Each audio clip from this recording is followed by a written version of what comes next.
Greetings, cozy knights. Lower your swords and rest by the fire. Tonight, we journey through the wildest facts about Skyrim's deepest lore. Drop a comment below and tell me where you're listening from tonight and what games you want me to cover next. And subscribe if this helps you sleep. Snow whales once flew through Skyrim. Deep within the Dwemer ruin of Cagrenzel, massive skeletal remains are embedded in the cavern walls that you can glimpse as you fall through the trapdoor. The bones are far larger than mammoths and appear to be rib cages of something immense. According to Nordic folklore and certain ancient texts, snow whales once lived at the top of the highest mountains, singing in magic tones, spreading their joy snow in horn-like triumph. These flying creatures supposedly inhabited Skyrim's peaks in the Merethic era. The bones in Cagrenzel could suggest the Dwemer studied or even hunted these beasts, possibly exploiting their sonic abilities for tonal architecture experiments. The unearthly rumbling that occasionally shakes Cagrenzel's foundations might be remnants of those ancient experiments. While the exact identity of the bones remains a mystery, the snow whale connection comes from apocryphal Nordic tales, making it one of Skyrim's most intriguing unsolved mysteries. The Dwemer disappeared instantly. When the entire Dwemer race vanished in 1E 700, they literally disappeared in the blink of an eye. At the Battle of Red Mountain, their chief engineer Cagrenac struck the heart of Lorcan with his profane tools, and every single Dwemer across all of Tamriel vanished simultaneously. When investigators later explored the untouched ruins of Bam's Amshend in Mournhold, they found piles of ash next to weapons and armor on chairs and in beds. The Dwemer didn't flee or transform slowly over time. They were reduced to ash in a single instant, their bodies disintegrating where they stood while their machinery continued operating without them. Only one Dwemer survived, Yagrum Bergon, who was traveling in an alternate dimension when it happened and returned to find his entire race erased from existence. Alduin is not Akatosh. Many Nords mistakenly believe Alduin is simply another name for Akatosh, the dragon god of time. This is incorrect and represents a fundamental misunderstanding of dragon theology. Alduin refers to himself as the firstborn of Akatosh, suggesting he's a creation or aspect of the time deity, rather than the deity himself. Ancient texts from the dragon cult era make this distinction clear. Alduin was created before linear time began, along with all other dragons, but he possesses unique characteristics that separate him from his siblings. His role as World Eater, the being destined to consume existence at the end of each cycle, or kalpa, makes him fundamental to the universe's structure. When Alduin forsook this cosmic duty to pursue temporal dominion over mortals, he committed a kind of divine rebellion that had nothing to do with Akatosh's function as the god of time itself. The dragon language creates reality. Dovazul, the language of dragons, isn't simply communication, but rather the fundamental code of reality itself. When dragons speak, they're not describing concepts, but actualizing them through vocalization. A dragon doesn't say the word for fire and then produce flame through separate magical effort. The word is the fire, made manifest through draconic utterance. This is why the Thu'um is so incredibly powerful, and why humans learning it through years of meditation represents such a profound achievement. The Greybeards understand that speaking in Dovazul without absolute discipline means reshaping reality with every casual conversation. This is why they maintain silence except when absolutely necessary. Even a simple greeting in the dragon tongue carries enough power to cause unintended devastation. The words aren't representations but actualities, reality condensed into sound. Paarthurnax's betrayal changed everything. When Paarthurnax defected from Alduin during the Dragon War, he didn't just teach humans the Thu'um. He committed the ultimate philosophical rebellion by denying Alduin's claims of godhood. For a dragon, whose entire existence is predicated on dominance and the hierarchical nature of power, to reject the fundamental truth of draconic supremacy meant admitting that their rule wasn't absolute or divinely ordained. This gave humans more than weapons. It gave them moral justification for rebellion. Paarthurnax understood that the true tyranny wasn't physical, but philosophical. The idea that dragons deserved worship simply by virtue of what they were. His betrayal represented a crack in dragon ideology that could never be repaired. Every dragon who fought for Alduin afterward knew that one of their own kind had declared the premise false, making their continued dominance an act of force rather than cosmic necessity. The Companions are older than Skyrim. The Companions weren't founded in Skyrim at all. They originated in Atmora, the frozen continent to the north, long before humans migrated to Tamriel. When Ysgramor and his 500 companions sailed south after the Night of Tears, they brought the tradition with them. The organization is thousands of years old, predating not just Skyrim's civilization, but the very concept of Nordic culture as we know it. The Jorvaska, the upturned boat that serves as their headquarters in Whiterun, isn't just symbolically important. It's the actual vessel that carried some of the first humans to Skyrim's shores. They dragged it inland and built around it, creating a permanent monument to their journey. This makes the Companions arguably the oldest continuously operating organization in all of Tamriel, with traditions and oaths that predate written history. Dragon priests were once benevolent. The brutal, tyrannical dragon priests that players fight in Skyrim's tombs weren't always monsters. In Atmora, the dragon cult operated very differently. Dragon priests were respected intermediaries who maintained peaceful relations between dragons and humans. The arrangement was mutually beneficial, with dragons granting magical knowledge and protection, while humans provided tribute and worship. This changed when the dragon cult arrived in Tamriel. Something about the migration, possibly Alduin's corruption, or the different power dynamics of the new land, transformed the priests into oppressive tyrants. They began demanding horrific sacrifices and imposing increasingly cruel laws. The rebellion that became the Dragon War wasn't against the original dragon cult philosophy, but against what it had become, a perversion of the ancient pact that had once benefited both species. The throat of the world's snow never melts. At the summit of the throat of the world, Skyrim's highest peak, the snow possesses magical properties so powerful it never melts regardless of temperature or season. This isn't poetic exaggeration, but actual magical reality.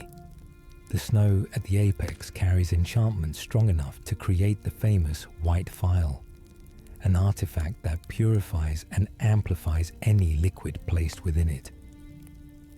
The perpetual winter at Skyrim's highest point isn't weather, but magic. Residual power from the tear in time created when Alduin was banished to the future. The Greybeards maintain their monastery, not despite the harsh conditions, but because of them. The magical cold helps focus their meditation and provides a constant reminder of the Thu'um's power. The snow at the throat of the world is as much a part of Skyrim's magical landscape as the dragon burial mounds or the ancient Nordic ruins. Kagrenak tried to create a god. The Dwemer's chief engineer Kagrenak wasn't content with mortal achievements. His grand ambition was to craft Numidium, a massive mechanical god powered by the heart of Lorcan. He believed that by connecting the entire Dwemer race to this artificial deity, he could elevate his people to divine status through pure engineering and magical theory. His book, Divine Metaphysics, details the process of creating gods through sorcery, treating divinity as a technical problem to be solved, rather than a mystical truth. When he struck the heart with his tools at the Battle of Red Mountain, something went catastrophically wrong. Whether the Dwemer were transformed into the skin of Numidium itself, scattered across time, or simply erased from existence remains one of Tamriel's greatest mysteries.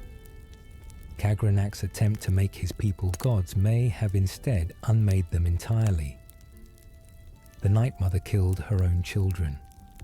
The founder of the Dark Brotherhood, the Night Mother, was once an unnamed woman with 5 children. According to legend, Sithis himself contacted her with a terrible offer. If she killed all 5 of her children, she would become his bride and the progenitor of a new form of worship. She accepted and murdered her own offspring in cold blood, their deaths serving as the foundation for the Dark Brotherhood's existence. Her mummified corpse still contains some form of consciousness that communicates with listeners, making her simultaneously dead and active in the Brotherhood's affairs. Whether this story is literal truth or symbolic mythology passed down through generations of assassins doesn't diminish its horror. Every contract the Brotherhood accepts traces its spiritual lineage back to those first murders, children sacrificed to create an organization built on death. Blackreach is impossibly vast. The underground cavern of Blackreach isn't just large, it's geologically impossible. The artificial sun at its center illuminates a space that shouldn't exist beneath Skyrim's mountains. Dwemer architecture fills the cavern, suggesting they either discovered this natural formation and expanded it, or created the entire space through unknown means. The glowing mushrooms that light the darkness aren't native Tamrielic flora, but something unique to this subterranean ecosystem. Farmer have claimed the ruins since the Dwemer vanished, but even they don't understand the full scope of what exists in Blackreach's depths. The dragon Volturiel dwells there for reasons no one comprehends, a creature of the sky somehow trapped beneath the earth. Blackreach represents the pinnacle of Dwemer achievement, a city-sized cavern that demonstrates technological capability far beyond anything the surface civilizations could imagine. The histories connected Argonians to reality. Argonians don't develop reproductive organs until they've licked sap from a history. Without access to these mystical trees, Argonian eggs won't even survive in their pools. This biological dependency means Argonians are literally connected to the Hist on a fundamental level.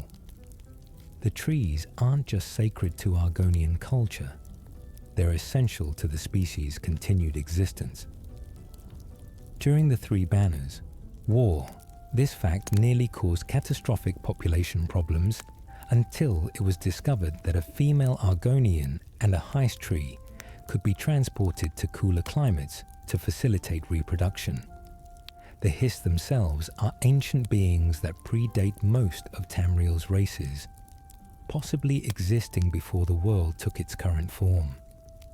They communicate with Argonians through dreams and visions, guiding the species in ways that non-Argonians struggle to comprehend. Ma'ik the Liar breaks the fourth wall. This wandering Khajiit serves as Bethesda's self-insertion into their own game, a character who exists specifically to comment on game design decisions. His dialogue references features removed from previous Elder Scrolls titles, complaints from fans, and humorous observations about the game's mechanics. When Mike mentions never finding calipers, he's referencing their removal as collectible items. His comments about dragons flying backward acknowledge a common bug. Everything Mike says exists in this strange space between character dialogue and developer commentary. His name, Mike the Liar, provides plausible deniability for everything he says. Nothing must be true, which paradoxically means everything could be true. He's appeared in multiple Elder Scrolls games, either meaning multiple Khajiit share the name, or this particular Mike has impossibly long life. Either way, he represents Bethesda's acknowledgement of their game's quirks and limitations, a wink to players who understand the meta joke. Ysgramor had 500 companions. When Ysgramor returned to Skyrim after the Night of Tears massacre, he didn't bring a small war band. He brought 500 companions, warriors whose names and deeds were individually recorded in Nordic legend. Each one was a hero in their own right, legendary figures whose combined might allowed humans to establish permanent settlements in Skyrim. The Harbinger's title in the Companions traces directly back to this original group. They weren't just soldiers, but the founding population of Nordic civilization in Skyrim. Warrior settlers who fought the farmer and carved out territory for their people. The stories of their individual exploits filled entire volumes of Nordic saga. Modern companions represent a pale shadow of this original organization, maintaining traditions and oaths whose full context has been lost to time. The gourds are based on real fruit, despite their bizarre appearance and notorious physics bugs. The gourds scattered throughout Skyrim are based on actual plants. Specifically, they're modeled after Kushaw squash, a native fruit of Mexico used in various baking recipes. Bethesda's art team studied real gourds to create Skyrim's version, resulting in those odd shapes that players love to knock around. The fact that these seemingly fantastical vegetables exist in our world adds an unexpected layer of mundane reality to Skyrim's agriculture. All those random food items nobody uses are actually faithful recreations of real ingredients. The gourd's terrible physics, however, are entirely Bethesda's creation, a happy accident that turned vegetables into improvised projectiles and sources of endless entertainment. The map renders in real time.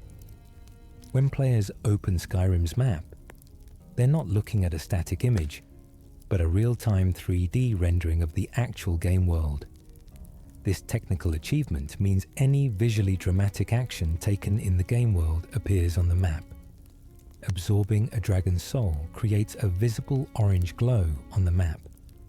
Major spell effects can be spotted from the map view. This seemingly minor detail demonstrates Bethesda's commitment to maintaining consistency between gameplay and interface. The map isn't an abstraction, but an actual view of Skyrim from above, processed and displayed in real time as players move through the world.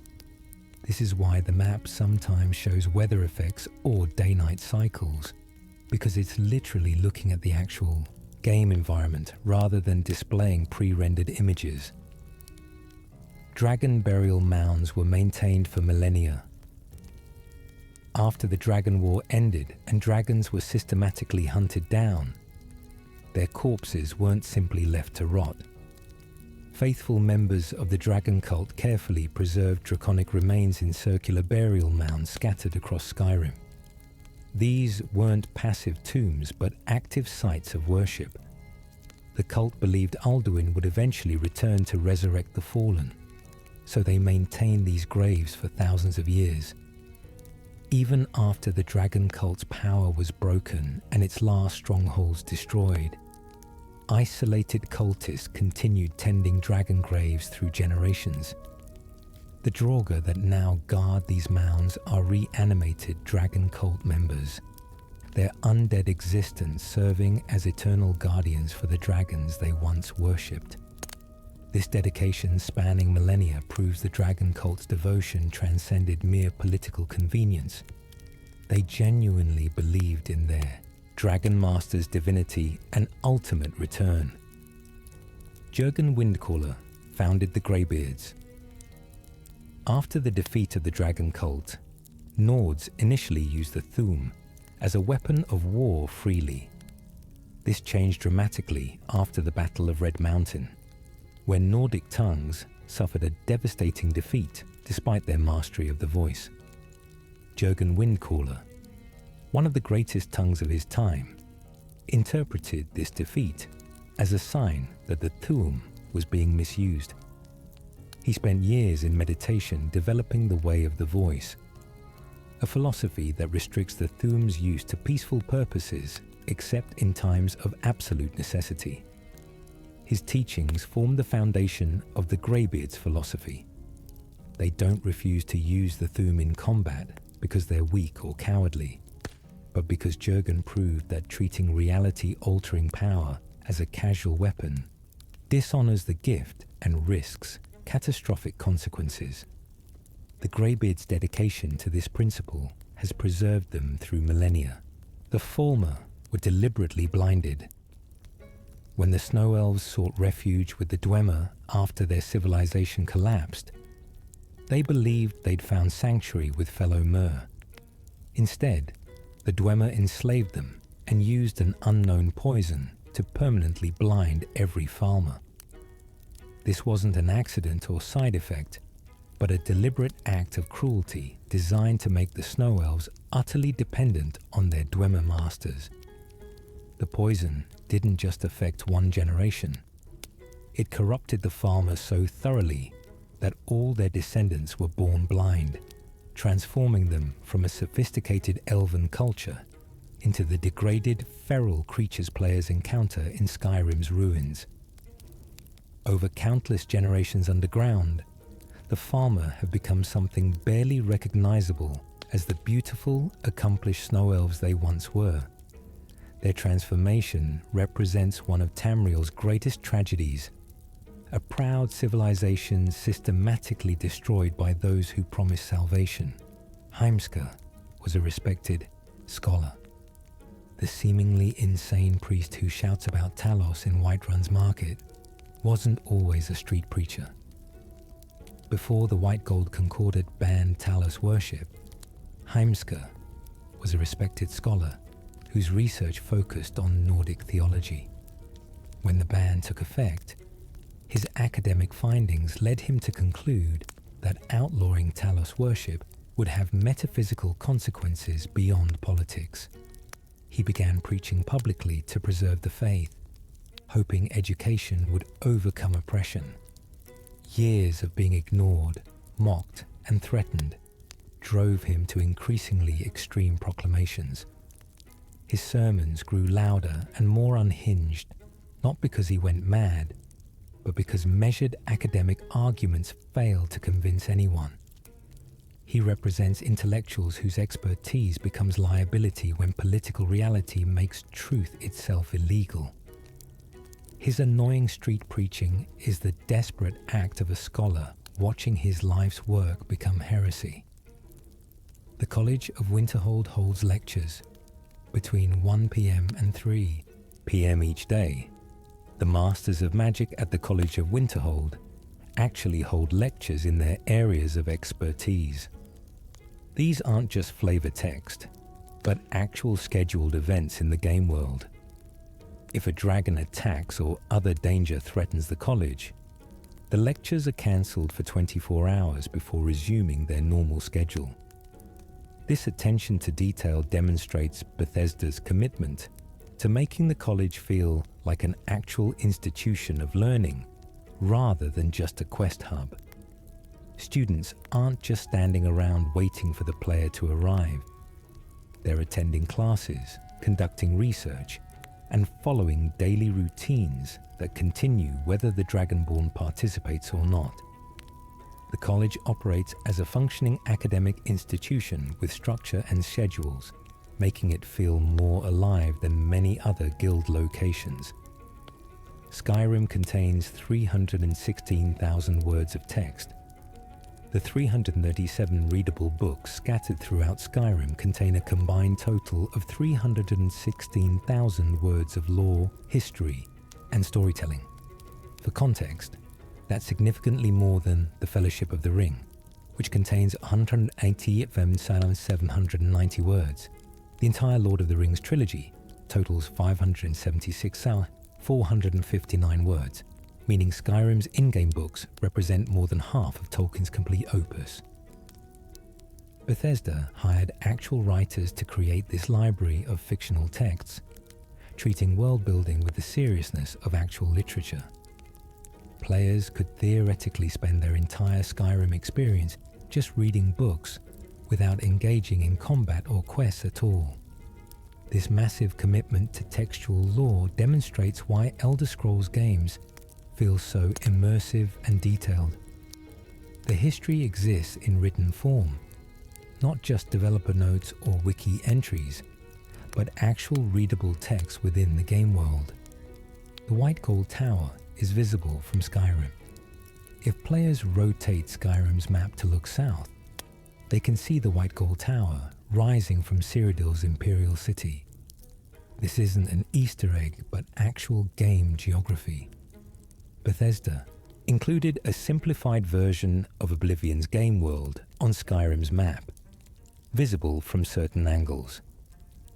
Using console commands to disable invisible borders and walk into Cyrodiil reveals a poorly textured but recognizable version of the Imperial City's iconic landmark.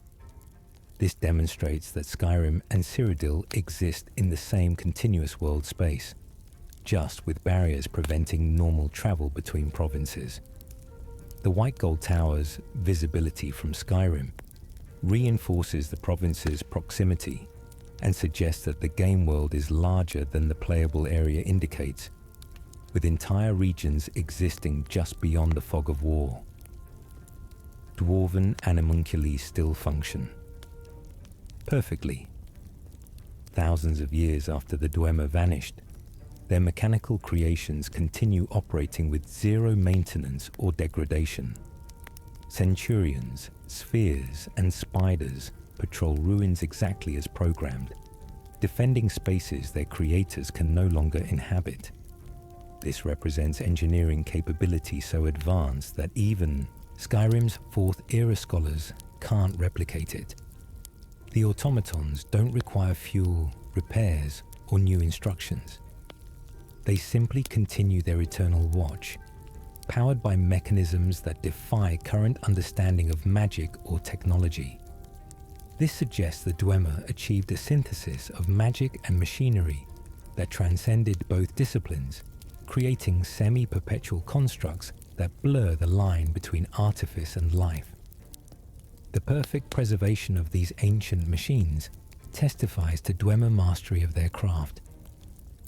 Alduin can resurrect dragons. The ability to restore flesh to dragon bones and revive fallen dragons appears unique to Alduin. No other dragon demonstrates this power, suggesting it's tied to his role as firstborn or his unique cosmic function. When players encounter dragons at burial mounds, they're interrupting Alduin's systematic resurrection of his ancient army. The specific Thu'um he uses seems to reverse death itself, not simply animating corpses, but genuinely restoring the dragons to life. This makes every dragon the Dragonborn slays tactically important. By absorbing dragon souls, the player ensures Alduin can't resurrect those specific dragons again. The conflict isn't just about killing Alduin himself, but systematically destroying his army before he can fully restore it. The notched pickaxe is a Minecraft reference. At the very summit of the throat of the world, hidden at the absolute apex of Skyrim's highest peak, players can find a unique pickaxe called the Notched Pickaxe. This item references Marcus Notch Persson, the creator of Minecraft. Both Skyrim and Minecraft released in 2011, making the timing perfect for Bethesda, to acknowledge their indie competitor with this hidden tribute. Reaching the pickaxe requires careful navigation and jump mechanics to access an area technically above the normal playable space. The weapon itself has decent stats, but its real value is as an Easter egg. Bethesda acknowledging that multiple games can coexist in the cultural landscape without competition erasing mutual respect. Merchant chests exist under every city. Vendor inventories aren't magically stored in some abstract space. They physically exist in hidden chests buried beneath each major city. These chests are technically outside the playable map, but can be accessed through various exploits. The easiest to reach is in Dawnstar, where players can access the chests belonging to the Khajiit caravan merchants by manipulating the terrain near the Ironbreaker mine. This design choice reveals how Bethesda handles NPC inventories mechanically. Rather than abstract data storage, items exist in physical containers that can theoretically be stolen if players know where to look. It's an unintentional insight into game development, showing the literal nuts and bolts of how merchants operate behind the scenes. The Reaper guards the Soul Cairn. Deep in the Soul Cairn, a hidden boss known as the Reaper waits in his lair. To summon him, players must find 3 Reaper gem fragments scattered throughout the zone and bring them to a specific location. The Reaper appears to be the warden of this afterlife prison, a powerful entity ensuring the trapped souls remain contained. Defeating him yields Black Soul gems and a Daedra heart, but his true significance is his role in Soul Cairn cosmology. He's not just a difficult fight, but a guardian fulfilling an important function in this plane's operation. His existence raises questions about who created him, what authority he serves, and whether the Soul Cairn's architecture is natural or artificial. Forelhost was the dragon cult's last stand. In 1E139, Skorm Snowstrider discovered the secluded monastery of Forelhost High in the Gerald Mountains. This fortress contained the last significant concentration of dragon cult loyalists, holdouts who'd refused to abandon their faith despite the cult's utter defeat. Rather than surrender, they committed mass suicide drinking poison to deny their enemies the satisfaction of execution. The dragon priest Ragot led this final act of defiance, choosing death over apostasy. King Harold's forces breached the monastery, only to find corpses. This wasn't cowardice, but religious dedication so absolute that death became preferable to capture. Forelhost represents the dragon cult's ultimate end, not destroyed in glorious battle, but quietly expired in isolation. True believers poisoning themselves rather than witnessing their religion's extinction. Arniel Gain recreated the Dwemer's fate. A researcher at the College of Winterhold named Arniel Gain became obsessed with understanding the Dwemer's disappearance. He obtained Keening, one of Akagranak's tools, and attempted to recreate the circumstances that destroyed the Dwemer race. Using a soul gem instead of the actual heart of Lorcan, he performed Kagranak's ritual. The result was identical to the original disaster. Arniel vanished instantly, disappearing without trace or explanation. His experiment proved that Kagranak's use of the tools directly caused the Dwemer's extinction, but it also meant Arniel himself suffered the same fate. He became a casualty of his own research, demonstrating that some mysteries are better left unsolved. His shade sometimes appears to help the Dragonborn, suggesting he exists in some strange liminal state, similar to what might have happened to the Dwemer. The Forsworn are native Bretons. The Forsworn aren't foreign invaders or random bandits, but the indigenous people of the Reach. They're descended from the original Breton inhabitants who lived in Markarth and the surrounding territory before Nordic conquest. Their rebellion is actually an attempt to reclaim stolen land. During the Markarth incident, Ulfric Stormcloak temporarily allowed Talos worship to rally troops, then broke his promise under Thalmor pressure. This betrayal radicalized moderate Reachmen into joining the violent Forsworn movement.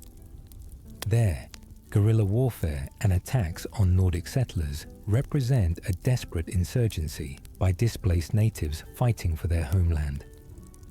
The game presents them as generic enemies, but understanding their context reveals a much more morally complex situation. They're simultaneously terrorists and freedom fighters, depending on which historical claims you prioritize. Ulfric Stormcloak is a Thalmor asset. Documents in the Thalmor embassy reveal that Ulfric Stormcloak is classified as an unwitting asset of the Aldmeri Dominion. During his capture in the Great War, Thalmor interrogators broke him, and he unknowingly provided information that aided their cause. Since then, they've been subtly manipulating his actions to serve their interests. The Thalmor don't want Ulfric to win his rebellion. They want the civil war to continue indefinitely, bleeding both the Stormcloaks and the Empire without decisive victory for either side. Every battle strengthens the Thalmor's position by weakening their potential enemies. Ulfric fights sincerely for Skyrim's independence, but his authentic passion makes him the perfect tool. He doesn't know he's being manipulated, which is precisely what makes the manipulation effective. His rebellion ultimately serves the very enemy he claims to oppose. The Night of Tears wasn't random. When snow elves attacked Sarthal and massacred the human settlement, they weren't acting from fear of population growth. They were after something specific. Deep beneath Sarthal lies the Eye of Magnus, an artifact of immense power. The snow elves knew about its existence and couldn't allow humans to possess it. Their attack was a targeted strike to reclaim or destroy the artifact, not random genocide. The massacre of civilians was collateral damage in a magical arms race. This doesn't excuse the atrocity, but provides context for why a sophisticated civilization would suddenly commit mass murder against a fledgling human settlement. The Eye of Magnus's power threatened whatever balance existed in ancient Skyrim, forcing the Snow Elves' hand. Ysgramor's revenge and the subsequent extermination campaign against the Falmer was retaliation for what the humans perceived as unprovoked slaughter, creating a cycle of violence that destroyed both civilizations. Dragon priests each served specific dragons. The 8 high-ranking dragon priests didn't serve Alduin collectively, but were each bound to specific dragons in a kind of feudal hierarchy. Their masks, enchanted by their dragon patrons, bore powers reflecting their master's domain and personality. This explains why dragon priest masks have such varied enchantments. They weren't standardized equipment, but personalized gifts reflecting individual relationships between priest and dragon. The priests convened at Bromjuna in Labyrinthian to settle disputes between draconic territories, serving as a council that managed Skyrim's division into dragon fiefdoms. This administrative structure reveals the dragon cult was more sophisticated than simple religious tyranny. It was a complete governmental system with checks and balances, where dragon priests acted as judges arbitrating between competing draconic claims. The rebellion destroyed this hierarchy, leaving only the masks as evidence of the complex power structure. Alessia was the first Dragonborn. The player character isn't unique in being Dragonborn. This power has manifested throughout history in crucial moments. The first recorded Dragonborn was Alessia, a slave woman who led a rebellion against Ayleid masters, liberating humanity and establishing the First Empire. The 8 divines blessed her with dragon blood, allowing her to absorb souls and speak with the voice. Upon her death, she was elevated to sainthood in the imperial religious pantheon. Her legacy proves that being dragonborn isn't random luck, but divine intervention at historically critical junctures. The power emerges when civilization faces existential threats, creating heroes capable of confronting dragons, demon princes, or other cosmic dangers. Each dragonborn shapes their era profoundly, with their actions echoing through centuries. The stars are holes in reality. Nordic cosmology understands stars fundamentally differently than Earth astronomy. They're not distant suns or stellar bodies, but tiny holes torn in the fabric of Mundus. The Sun is the largest hole, while regular stars are smaller punctures. These gaps were created by the original deities who fled Mundus, after realizing that creating the mortal world was draining their divine power. Rather than become fully mortal by remaining, they tore through reality and escaped to Aetherius. The light from stars is actually magical energy bleeding through from the divine realm beyond. This means every night sky is evidence of gods abandoning creation, their escape route still leaking power into the mortal world.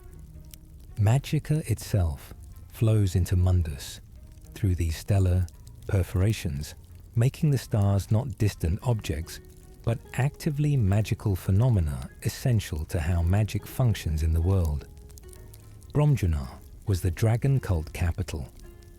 The ruins of Labyrinthian in Jarlmarch hold profound historical significance. During the Merethic era, this site was Bromjunar, capital of the dragon cult's theocracy, and possibly all of ancient Skyrim. The highest-ranking dragon priests gathered here to discuss governance and settle territorial disputes.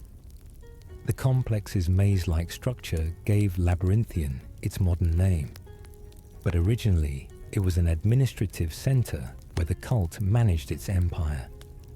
The dragon priest shrine deep in its depths displays busts of the 8 major priests, suggesting this was their primary ceremonial location. When the Dragon War ended, Bromjunar's importance vanished. What was once the seat of power became just another ruin, its grandeur reduced to puzzle-filled corridors infested with Draugr. The scale of the ruins hints at the dragon cult's former glory and the magnitude of its fall. The Thalmor want the war to continue. Both Stormcloak supporters and Imperial loyalists misunderstand what the Thalmor actually desire. They don't want either side to win decisively. Their ideal outcome is perpetual war that steadily weakens both the Empire and Skyrim's military capacity. Every soldier killed fighting for Ulfric or the Empire is one fewer warrior available to fight the Aldmeri Dominion in the future. Every septim spent on the civil war is resources diverted from anti-Thalmor preparations. The Thalmor actively work to maintain this stalemate, supporting whichever side currently appears weaker to prevent decisive victory. This is why their documents classify Ulfric as a valuable asset, despite him being violently anti-Thalmor. His rebellion serves their strategic goals perfectly, regardless of his personal intentions or beliefs. The Arga of Dunlane was a student. The mysterious magical entity trapped in the College of Winterhold was once a human student named Dunlane. His curiosity led him to experiment with powers beyond his understanding, and a catastrophic accident transformed him into pure magical energy. He exists now as an aware consciousness without physical form, capable of perception and communication, but trapped in a specific location.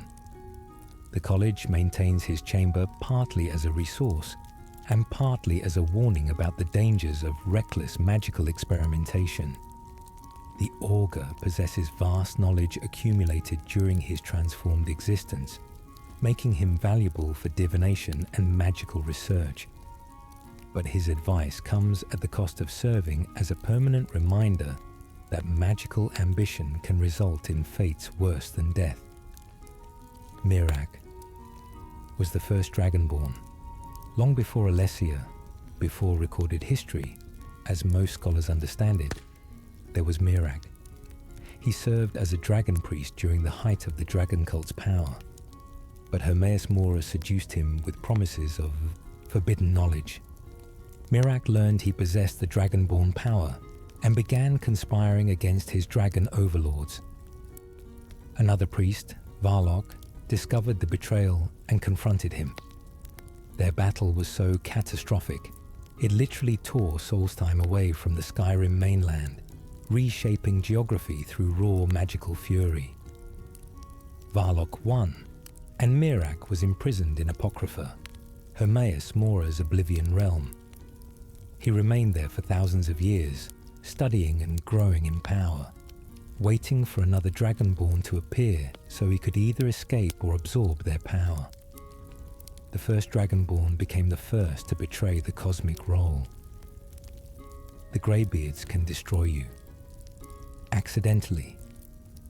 When the Greybeards summon the dragonborn to High Hrothgar by shouting their name, the force is visible and audible across all of Skyrim. Guards comment on hearing it, and the player physically feels the summons. This represents the Greybeards using only a fraction of their power in the most restrained possible. Shout, speaking normally in Dovazul, would reshape reality around them uncontrollably. Even a casual greeting could cause avalanches, shatter stone, or harm bystanders through unintended vibrations. This is why they maintain near total silence and communicate through gestures. Their mastery of the Thu'um is so complete that they've transcended its use as a tool, understanding it instead as a terrible responsibility requiring constant discipline. When Arngir speaks English to the player, it's an act of trust and accommodation, using inferior language specifically to avoid accidentally harming someone with every word. Kodlak Whitemane had lycanthropy against his will. The harbinger of the companions carried the beast blood not through choice, but tradition. When someone joins the circle, the inner group of companions, they're infected with lycanthropy through a ritual. Kodlak underwent this ritual earlier in his life, likely believing it would make him a better warrior. By the time players meet him, he's grown to hate the condition. Lycanthropy prevents Nordic warriors from entering Sovngarde after death, because the beast blood corrupts the soul. For a Nord who values honorable death and glorious afterlife above almost everything, this represents spiritual damnation. Kodlak dedicated his later years to researching a cure, desperately seeking a way to cleanse himself before death. His quest sends the player to find the means to purify his soul, making his funeral not just about honoring a fallen leader, but saving his soul from eternal exclusion from the afterlife he earned through a lifetime of honorable service. The ebony blade feeds on betrayal. Mephal's Daedric artifact doesn't just absorb life force from any kills. It specifically grows stronger when used to murder people who trust the wielder. Friends, followers, spouses, allies, people who consider the player a companion. These are the victims that power the blade. Each betrayal makes the weapon more potent until it reaches its maximum capacity. This design reflects Mephal's fear as the Daedric prince of lies, secrets, and plots. The blade doesn't reward honest combat or random violence, but specifically betrayal and deception. Players must actively choose to murder NPCs who trust them to fully power the weapon, making it a moral test as much as a magical artifact. Using the ebony blade means becoming the embodiment of treachery, teaching players that Daedric gifts always carry costs beyond their apparent benefits. Sibila Stenta has served for over a century. The court wizard in Solitude's Blue Palace is a vampire who's been advising Jarls for generations. She's witnessed Solitude's entire modern political history, serving under multiple rulers while maintaining the same position. Her perspective on Nordic politics is unmatched because she remembers events that exist only as history books to everyone else. She's not malevolent or a threat, but a predator who chose civilization over savagery. She feeds ethically, taking small amounts from willing donors who trade blood for favors or protection. Most court members know or suspect her nature, but tolerate it because she's simply too valuable to remove. Her knowledge alone justifies the risk. Sibyl represents an unusual category of vampire, those who integrate into mortal society and use immortality for purposes beyond personal power or feeding compulsion. The Thieves' Guild uses shadow marks. Throughout Skyrim, subtle symbols called shadow marks are carved near buildings and locations of interest. These marks communicate information between thieves using a symbolic language invisible to non-members. A shadow mark can indicate safe houses, valuable loot, danger, escape routes, or locations already robbed. The system allows the Thieves' Guild to coordinate without verbal communication or written notes that could be intercepted. Only guild members recognize these marks as meaningful rather than random scratches or vandalism. The marks appear on buildings across every major city and even some rural locations, demonstrating the guild's extensive influence and sophisticated communication network. Players who learn to read shadow marks gain valuable information about their surroundings that civilians and guards completely miss. The mournful giant grieves, his mammoth, near Broken Tower. Redoubt stands a giant behaving unlike any other in Skyrim. He's mourning a dead mammoth, standing vigil over its corpse.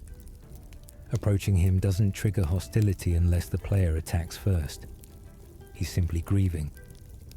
Giants and mammoths maintain symbiotic relationships throughout Skyrim, and this particular giant lost his companion. The scene demonstrates that giants possess emotional depth and capacity for loss. They're not just hostile creatures, but beings with relationships and the ability to mourn. Players who kill this giant for loot are committing murder against someone in profound grief. Leaving, Himby recognizes his personhood. Days later, if players return, he's still there or returns periodically, creating an informal memorial by circling back to where his friend died. It's one of the game's most touching environmental storytelling moments. Esbern survived the Purge. When the Thalmor systematically hunted and murdered the Blades following the Great War, Esbern was one of the few who survived. He went into hiding in Riften's Ratway, living in paranoia and isolation for decades. His survival wasn't luck but caution bordering on obsession. He's an expert on dragons and dragon lore, having studied them throughout his life. When dragons return to Skyrim, this seemingly crazy old man becomes invaluable. His knowledge preserves information that would otherwise be lost forever. Esbern represents the last living link to the Blade's institutional memory about dragons, making him essential to understanding and combating Alduin. His paranoia was justified. The Thalmor really were trying to kill him, and his constant vigilance is the only reason he survived when all his brothers and sisters in the Order died. The Eye of Magnus predates the current world. The artifact discovered beneath Sarthal defies classification and understanding. It doesn't fit any known category of magical creation because it likely predates conventional magic entirely. Some scholars theorize it's a remnant from a previous Kalpa, a fragment of a universe that ended before the current one began. Others suggest it's a tear in reality providing access to raw creative power.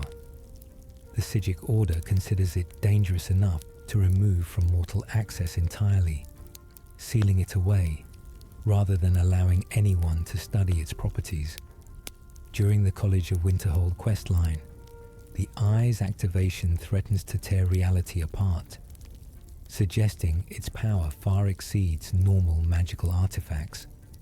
It represents a kind of magic completely distinct from conventional schools or Daedric power, possibly divine, magic in its rawest form.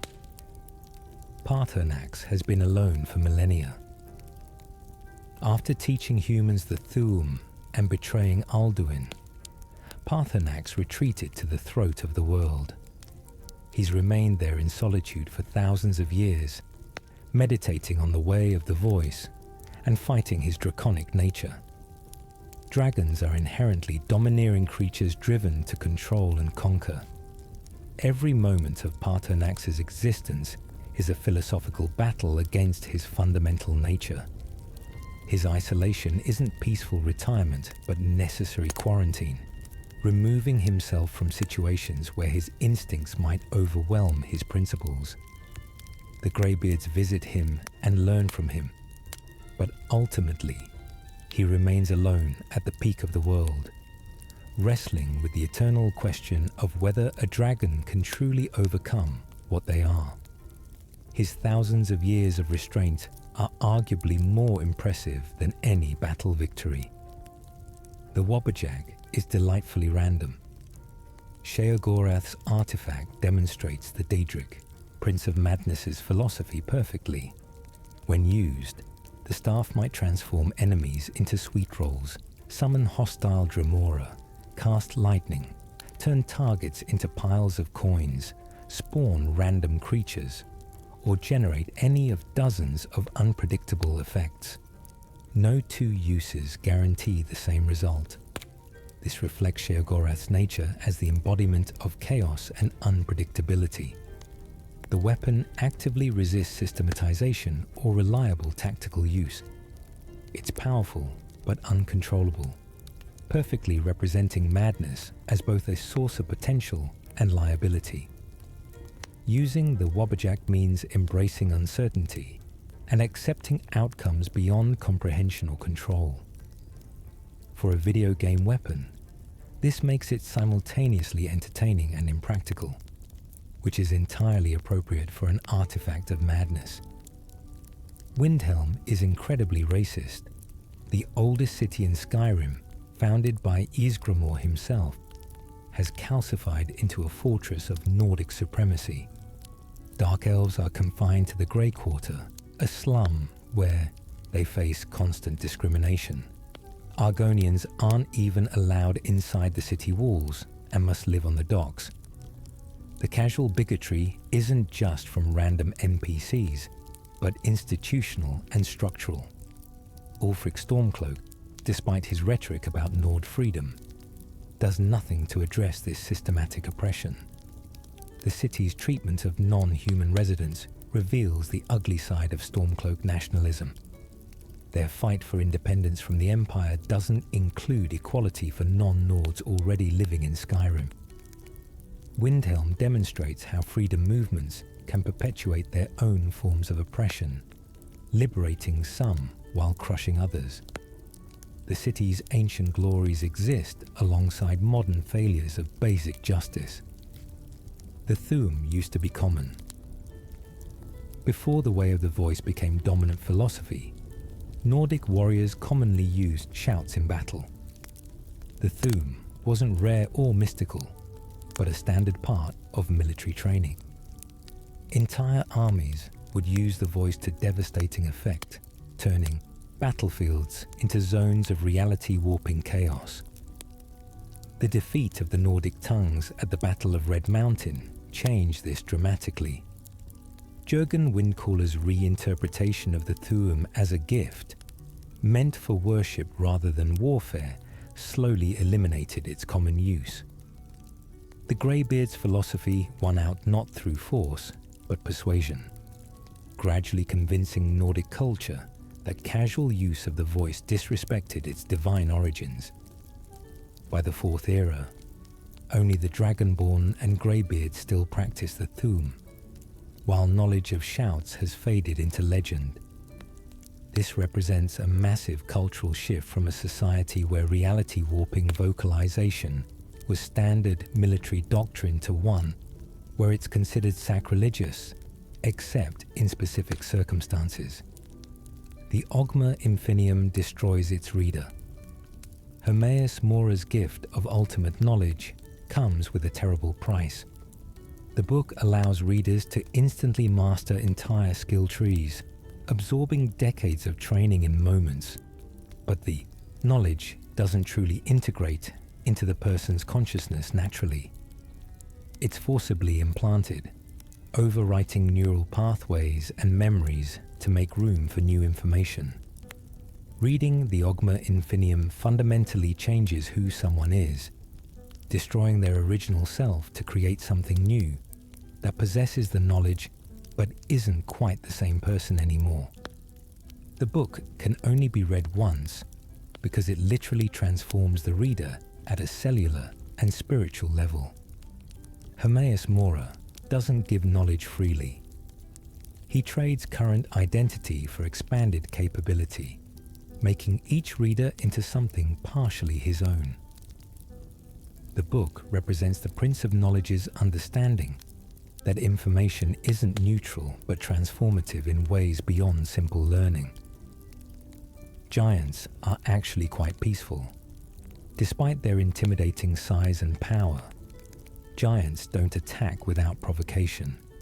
They're semi-nomadic herders who move across Skyrim with their mammoth herds, following traditional migration, routes passed down through generations.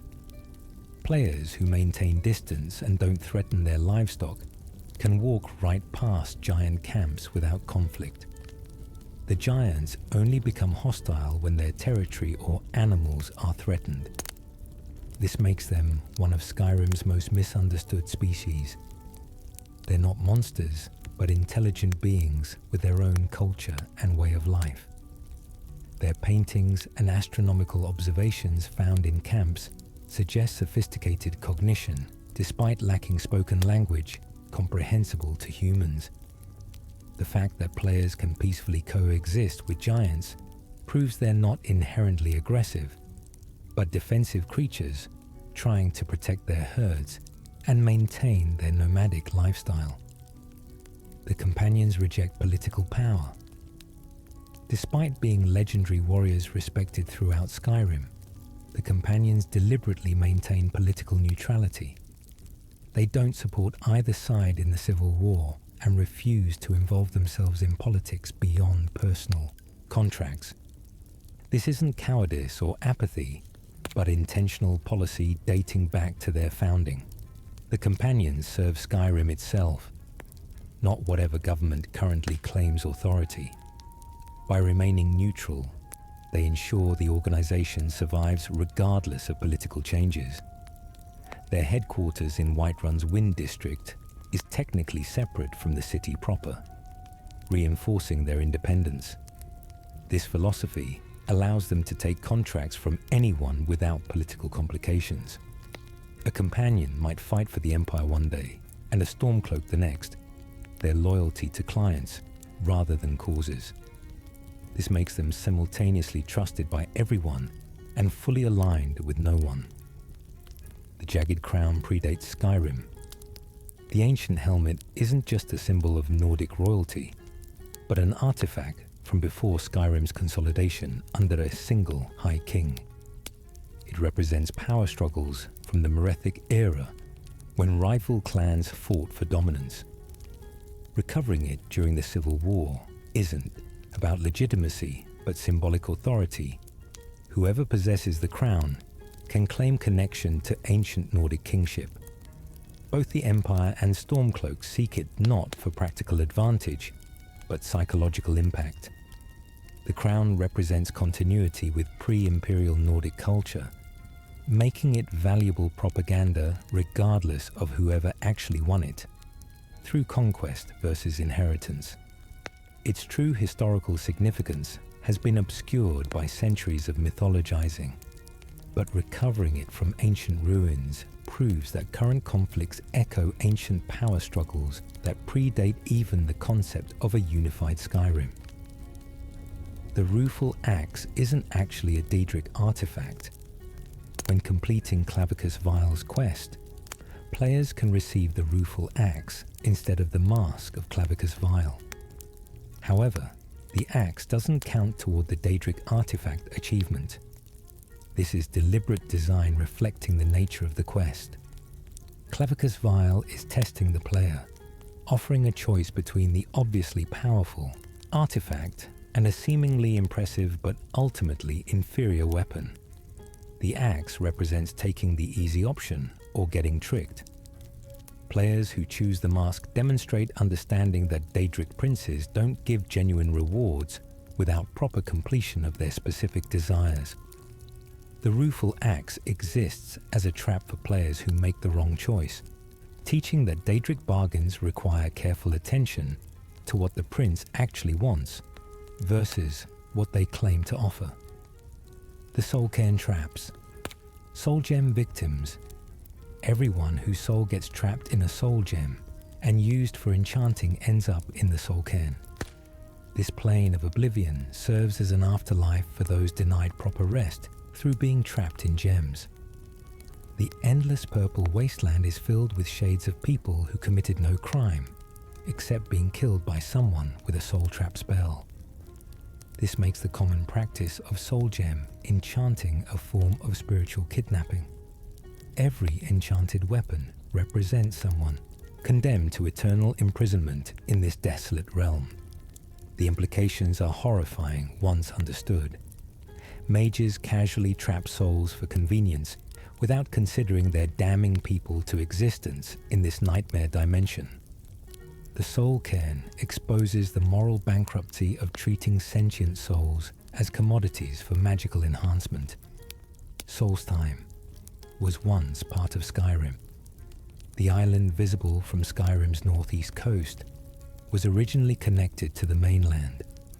During the battle between dragon priests Mirak and Varlog, their clash was so catastrophic it literally ripped Solstheim away from Skyrim, creating the strait that now separates them. This geographic reshaping through magical combat demonstrates the scale of power dragon priests commanded in their prime. The battle lasted days, with neither combatant willing to yield. When Varlog finally won, Solstheim had become an island, and Mirak was banished to Hermaeus Mora's realm. The permanent geographic alteration proves that conflicts between legendary figures don't just affect people, but reshape the world itself. Solstheim's separation from Skyrim represents a magical scar on the landscape, permanent evidence of ancient battles whose full details have been lost to time. The Greybeards don't age. Normally, masters of the Thu'um can extend their lifespans far beyond normal human limits through proper meditation and discipline. The Greybeards living at High Hrothgar have been there for decades or even centuries, their aging slowed dramatically by their mastery of the voice. This isn't immortality, but significantly delayed mortality. Their philosophy requires such extensive study and meditation that achieving their level of mastery takes longer than a normal human lifetime anyway. The time dilation of their existence means they can accumulate centuries of experience and knowledge while physically aging at a drastically reduced rate. This explains how the Greybeards maintain institutional memory across generations and why they seem so detached from current events. They're literally experiencing time differently than normal mortals. The Dark Brotherhood worships death itself. The Brotherhood doesn't serve a specific Daedric prince or deity. They worship Sithis, the void, the primal force of change and entropy that existed before creation. The Night Mother serves as intermediary between Sithis and the Brotherhood, channeling his will into specific contracts. This makes the Dark Brotherhood fundamentally different from other assassin groups or mercenary guilds. They're a religious organization practicing murder as sacrament. Each kill is prayer, each contract a religious duty. The Brotherhood's rituals and traditions aren't just operational security, but genuine spiritual practice. Members believe they serve an essential cosmic function by hastening death, which is itself part of the natural cycle. This theological framework allows them to rationalize murder not as crime, but as holy work serving forces beyond mortal comprehension. The Morag Tong predates the Dark Brotherhood. The Morag Tong in Morrowind is the original Assassin's Guild, legally sanctioned by the tribunal to perform religiously mandated killings. The Dark Brotherhood split from the Morag Tong centuries ago, rejecting the legal framework and embracing pure service to Sithis. This schism created two distinct organizations with similar methods but opposite philosophies. The Morag Tong operates within Dunmer law, performing executions sanctioned by religious authorities. The Dark Brotherhood operates in shadows across all provinces, taking contracts regardless of legality. Both worship death, but the Morag Tong believes in structured, lawful death, while the Brotherhood embraces death's chaotic inevitability. This philosophical difference makes them rivals despite shared origins and similar practices. The Brotherhood's expansion beyond Morrowind represents the rogue faction's success in establishing independent identity and operational security. Akatosh and Ariel are the same being. The Imperial's Akatosh and the Aldmeri Ariel are cultural interpretations of the same divine entity. When Alessia established the 8 divines, she created religious synthesis, combining human and elven deities to unify her empire. Akatosh was born from this merger, taking aspects of Alduin, Ariel, and other time-related entities. This explains why dragon worship, imperial religion, and Aldmeri faith all include similar but distinct time deities. The theological truth is that divinity transcends mortal categorization. The same cosmic principle manifests differently to different cultures based on their needs and understanding.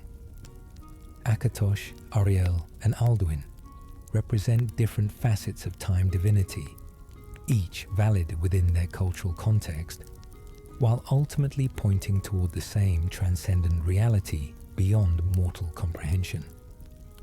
The companions started as Ysgramor's revenge. The legendary 500 weren't just settlers, but a retribution army. After the Night of Tears massacre, Ysgramor returned to Atmora and gathered warriors specifically to annihilate the Snow Elves. The companions were founded as a genocide force, their purpose to ensure the complete destruction of Falmer civilization. This dark origin contradicts the modern companions' honorable reputation. They began as racial exterminators, carrying out systematic elimination of an entire species. The organization has evolved significantly over millennia, abandoning its explicitly racist foundations to become a more neutral mercenary force. But understanding their origin reveals that even Skyrim's most respected institutions have violent, morally questionable foundations. The transformation from genocide army to honorable warriors for a hire represents centuries of institutional evolution and moral reckoning with their original purpose. Neloth is hundreds of years old. The Telvanni mage encountered in Dragonborn appears middle-aged, but is actually several centuries old. As a master of mysticism, he's extended his lifespan through magical means, while maintaining physical vitality. His personality, arrogant and dismissive toward anyone he considers inferior, reflects centuries of accumulated knowledge and power. He's been a powerful mage longer than most current Nord families have existed. His casual attitude toward mortal concerns comes from having witnessed generations of supposedly important events that ultimately meant nothing. Neloth represents the dangers and benefits of extended magical life. He's accumulated incredible knowledge and power, but lost connection to normal mortality. His willingness to sacrifice others for research stems from having lived so long that individual deaths seem insignificant compared to advancing magical understanding. The Thu'um can be used for more than combat.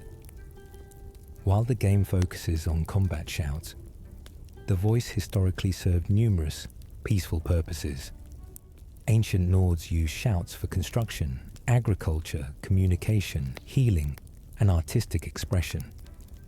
The Thu'um was integrated into daily life as a tool for improving existence, rather than just a weapon.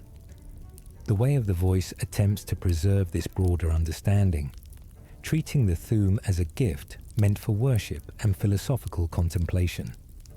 The combat applications that players primarily use represent a narrow subset of the voice's full potential. Master tongues could reshape landscapes, calm storms, accelerate crop growth, or communicate across vast distances. The reduction of the Thu'um to primarily combat application represents cultural decline, a loss of knowledge about the voice's true versatility as civilization forgot its peaceful applications while emphasizing its destructive capability. The Shivering Isles exist in Skyrim's time. Sheogorath, encountered in Skyrim, is the hero of Kvatch from Oblivion, who mantled the Daedric Prince at the end of the Shivering Isles expansion. References during the quest strongly suggest this connection, including mentions of a champion dealing with various Oblivion crisis problems. This means the events of Oblivion happened within living memory of Skyrim's fourth era. The hero of Kvatch became Sheogorath through a process called mantling, literally becoming the entity they were imitating until reality couldn't distinguish between the original and the copy. This explains why Sheogorath seems more coherent and less genuinely mad than typically depicted. He's actually a relatively recent mortal who achieved divine status through acting out the role so perfectly that even cosmic forces accepted him as the genuine article. Giant clubs can be given to followers. While players can't equip giant clubs themselves, followers can wield them if commanded properly. By removing all other weapons from a follower's inventory and ordering them to pick up a drop giant club, they'll equip it as a legitimate weapon. This oversight in game mechanics creates hilarious tactical advantages as followers swing massive tree trunk weapons dealing tremendous damage.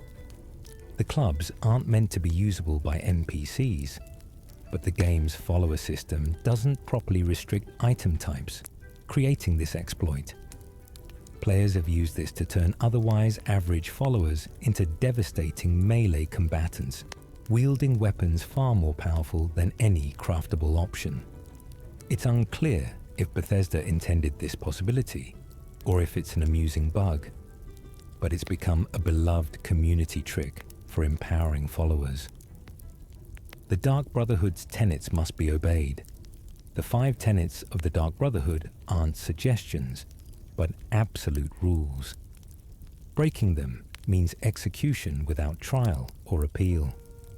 These rules maintain operational security and internal discipline. The tenets forbid stealing from other Brotherhood members, killing other members, betraying the Brotherhood, disobeying orders and refusing contracts. Astrid's eventual breaking of the tenets by betraying the Brotherhood to the Empire triggers the organization's near-complete destruction. The tenets represent more than practical rules, but religious doctrine. Breaking them is both criminal act and spiritual sin, violating the core principles that define what the Brotherhood is. The organization's survival across centuries, despite constant pressure from authorities, traces directly to internal discipline enforced by these absolute rules. When leaders themselves violate the tenets, the Brotherhood collapses, proving the rules protect the organization from external threats and internal corruption equally. Vampirism creates multiple strains. Not all vampires in Skyrim are identical. Different strains of vampirism exist with varying symptoms and powers.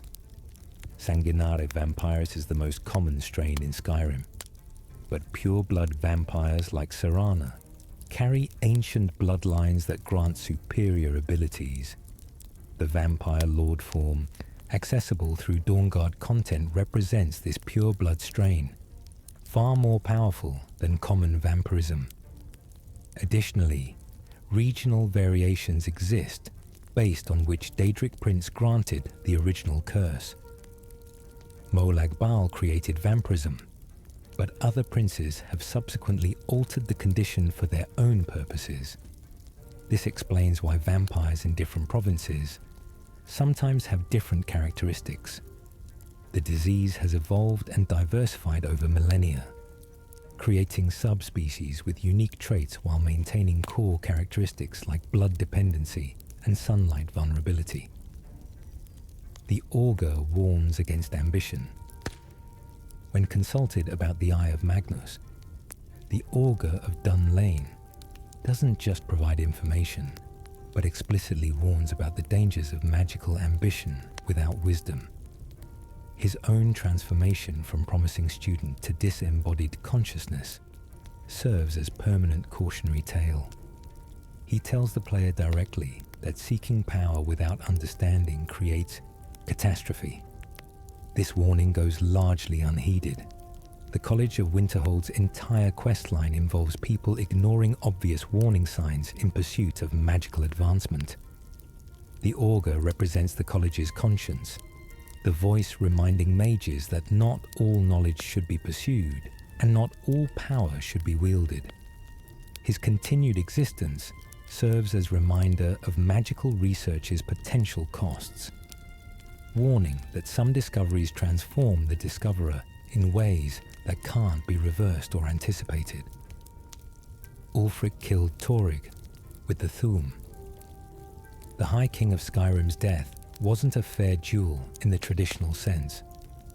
Ulfric Stormcloak challenged Torygg according to ancient Nordic custom, which the young king was honor-bound to accept. But Ulfric used the voice during the combat, something Torygg had no defense against.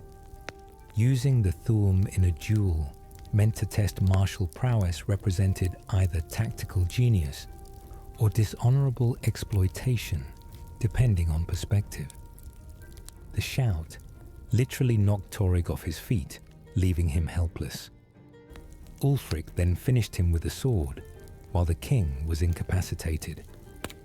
This death sparked the civil war, not because Ulfric challenged the king, but because his methods seemed to violate the spirit of Nordic tradition.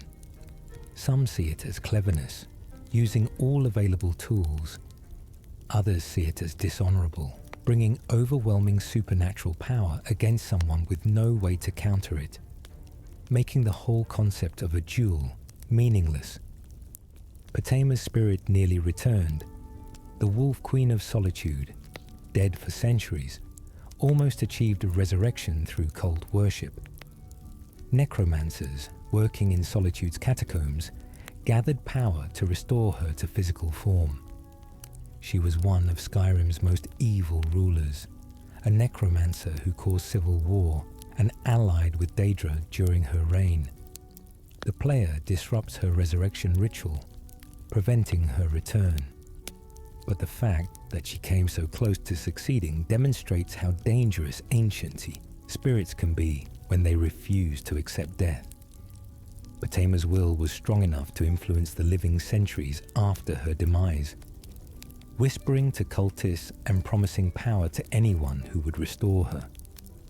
Even destroyed, questions remain about whether her spirit was truly eliminated or merely dispersed, possibly to coalesce again in another century given sufficient worship and ritual. Namira rewards cannibalism. The Daedric Prince of Darkness and Revulsion offers power to those who embrace consuming human flesh. Her quest leads players to become cannibals through a ritual involving the Hall of the Dead in Markarth. The Ring of Namira grants increased stamina and the ability to feed on corpses for health regeneration. This Daedric artifact actively encourages and enables cannibalism, making it mechanically beneficial to eat the dead. The quest demonstrates how Daedric princes reward behavior that society considers abhorrent. Namira doesn't care about mortal taboos. She values those who transgress boundaries that others refuse to cross. Players who complete her quest gain power, but at the cost of becoming something fundamentally other. Someone who sees bodies as food rather than sacred remains deserving respect. Cicero was the last of the old brotherhood. The eccentric jester represents the final link to the Dark Brotherhood's traditions before it collapsed. He served in Cyrodiil during the organization's decline, watching members die or abandon the cause one by one. For years, he was alone with only the Night Mother's corpse, maintaining the old ways despite having no other living members to practice them with. His isolation drove him to madness, but his dedication preserved knowledge that would otherwise be lost. His journals reveal transformation from a normal assassin to someone broken by loneliness and duty. When players meet him, he's been the Night Mother's keeper for over a decade. His madness isn't just psychological but spiritual, the result of maintaining faith in an organization that had effectively ceased to exist. Talking to a corpse because there was literally no one else left to talk to. The throat of the world is a tear in time. When the ancient Nords banished Alduin using an Elder Scroll, they didn't kill him but displaced him through time. This act created a temporal wound at the mountain summit. The location became metaphysically significant beyond just being Skyrim's highest peak. It's where past, present, and future intersect abnormally. The Elder Scroll used in the ritual remains accessible there, waiting thousands of years for someone to witness the original banishment. Time functions differently at the throat of the world, precisely because the most powerful time manipulation magic ever performed by mortals happened there. The snow's magical properties, the presence of Paarthurnax, and the Greybeard's choice of location all relate to this temporal anomaly. The mountain became Skyrim's spiritual center, not through random selection, but because it's where mortals successfully broke linear time to save the world. Meridia was once a Magna G. The Daedric Prince of Life and Light wasn't always Daedric. She was originally one of the Magna G, the deities who fled creation when they realized building Mundus was draining their divine power. However, Meridia became fascinated with mortals and chose to remain involved in the world despite the risk. Other deities considered this decision aberrant, and she was eventually cast out, becoming neither truly Aedric nor traditionally Daedric. Her hatred of undeath stems from her original association with life and light. She sees necromancy and vampirism as perversions that violate the natural order she once helped create. Meridia's unique position makes her one of the few Daedric princes who genuinely seems to care about mortals, though her methods can be as ruthless as any other prince. Her gift of Dawnbreaker represents her ongoing crusade against undead, enlisting mortals to fight the corruption she despises. The blade served the Dragonborn emperors. Before they were dragon hunters, the blade served as bodyguards and spies for the Septim dynasty. They protected emperors who possessed the dragon blood, serving the Dragonborn rather than opposing dragons. When Alduin returned and dragons reappeared in Skyrim, the Blade's purpose shifted back to their ancient role as dragon slayers. but they struggled with this transition, particularly regarding Parthenax. Delphine demands his death specifically because she can't reconcile the Blade's anti-dragon ideology with one dragon receiving protection. The organization's internal conflict reflects their confused identity. Are they servants of the Dragonborn, following their orders absolutely? Or are they dragon hunters who oppose all dragons regardless of circumstances? The Blade's inability to resolve this tension demonstrates how organizations can be destroyed by adherence to principles that no longer match current reality. Maven Blackbriar controls. Riften. The Jarl might nominally rule, but Maven Blackbriar owns everything that matters in Riften. She controls the Thieves' Guild, has connections with the Dark Brotherhood, owns the meadery that employs much of the city, and has leverage over virtually every important figure, including the Jarl's own steward. She operates through intimidation, blackmail, and strategic violence. Maven represents the reality behind Skyrim's political theatre. Official power structures often mask criminal enterprises that hold actual authority. She's successful because she understands power flows through control of resources and information, rather than official titles. If the Imperials win the Civil War, Maven becomes Jarl, finally adding official authority to her already overwhelming unofficial control. Her elevation simply makes visible what was always true. She's been running Riften for years, and the previous Jarl was either her puppet or too weak to challenge her dominion.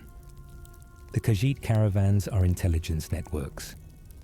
The traveling merchants who sell goods outside city walls serve as Elswere's eyes and ears throughout Skyrim.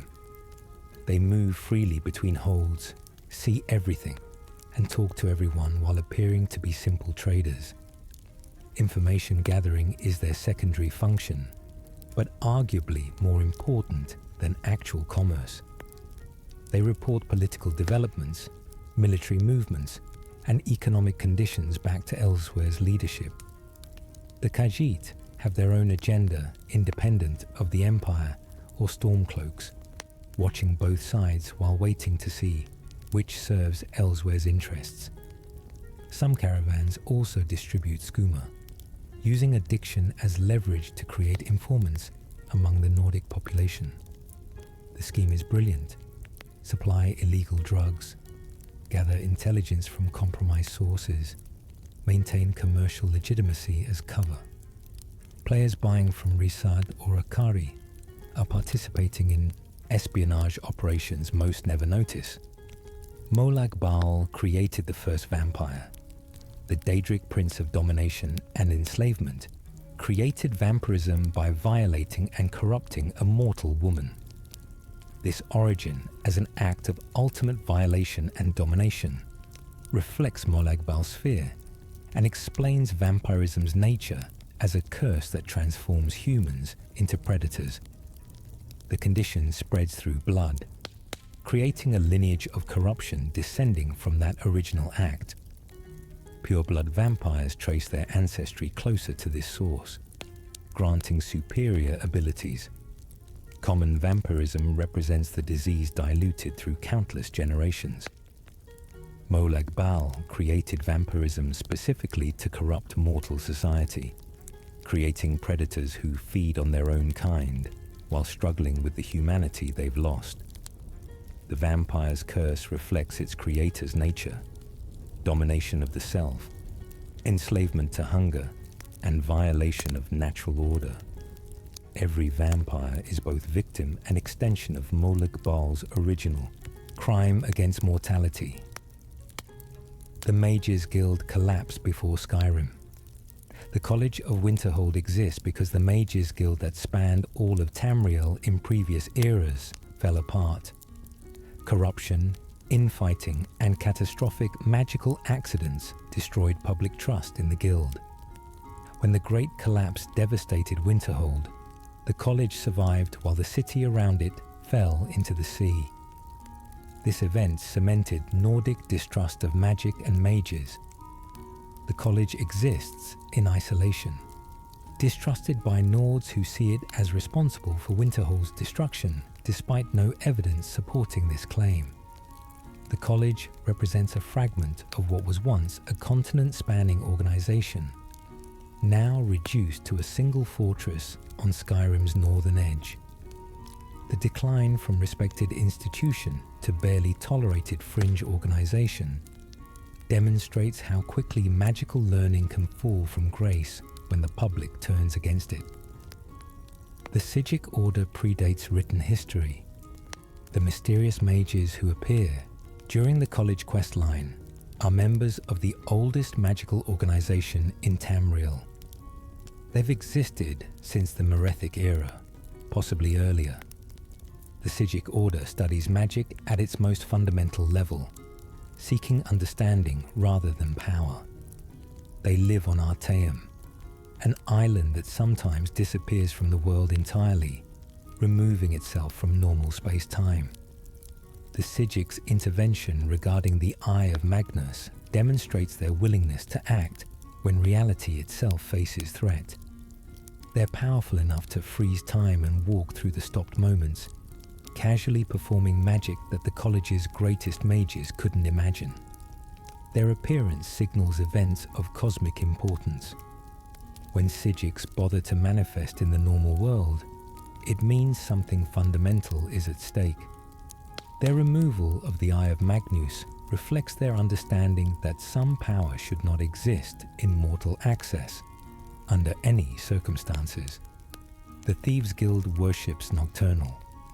The organization's success doesn't come from skill alone, but divine patronage. Nocturnal, Daedric, Prince of Night and Luck, blessed the guild through a pact made generations ago.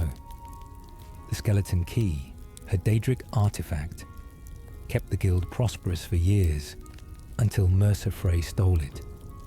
Once the key left guild possession, their luck vanished, and everything fell apart. This proves the guild's success was literally supernatural. Without Nocturnal's favor, they couldn't compete with other criminal organizations. The questline involves restoring the key to Nocturnal's realm, not keeping it for personal use. This sacrifice restores the prince's blessing, rebuilding the guild's fortune. The relationship demonstrates how Daedric worship can provide practical benefits. Nocturnal doesn't demand horrific sacrifices or evil acts, just devotion and the occasional morally dubious theft. In exchange, she provides supernatural luck that makes the impossible merely difficult, and the difficult routine. The Sleeping Tree is an alien spacecraft. Near Whiterun stands a unique tree producing narcotic sap. Investigation reveals it's not actually a tree, but some kind of crashed alien vessel or organism. The area contains strange organic material unlike anything else in Skyrim.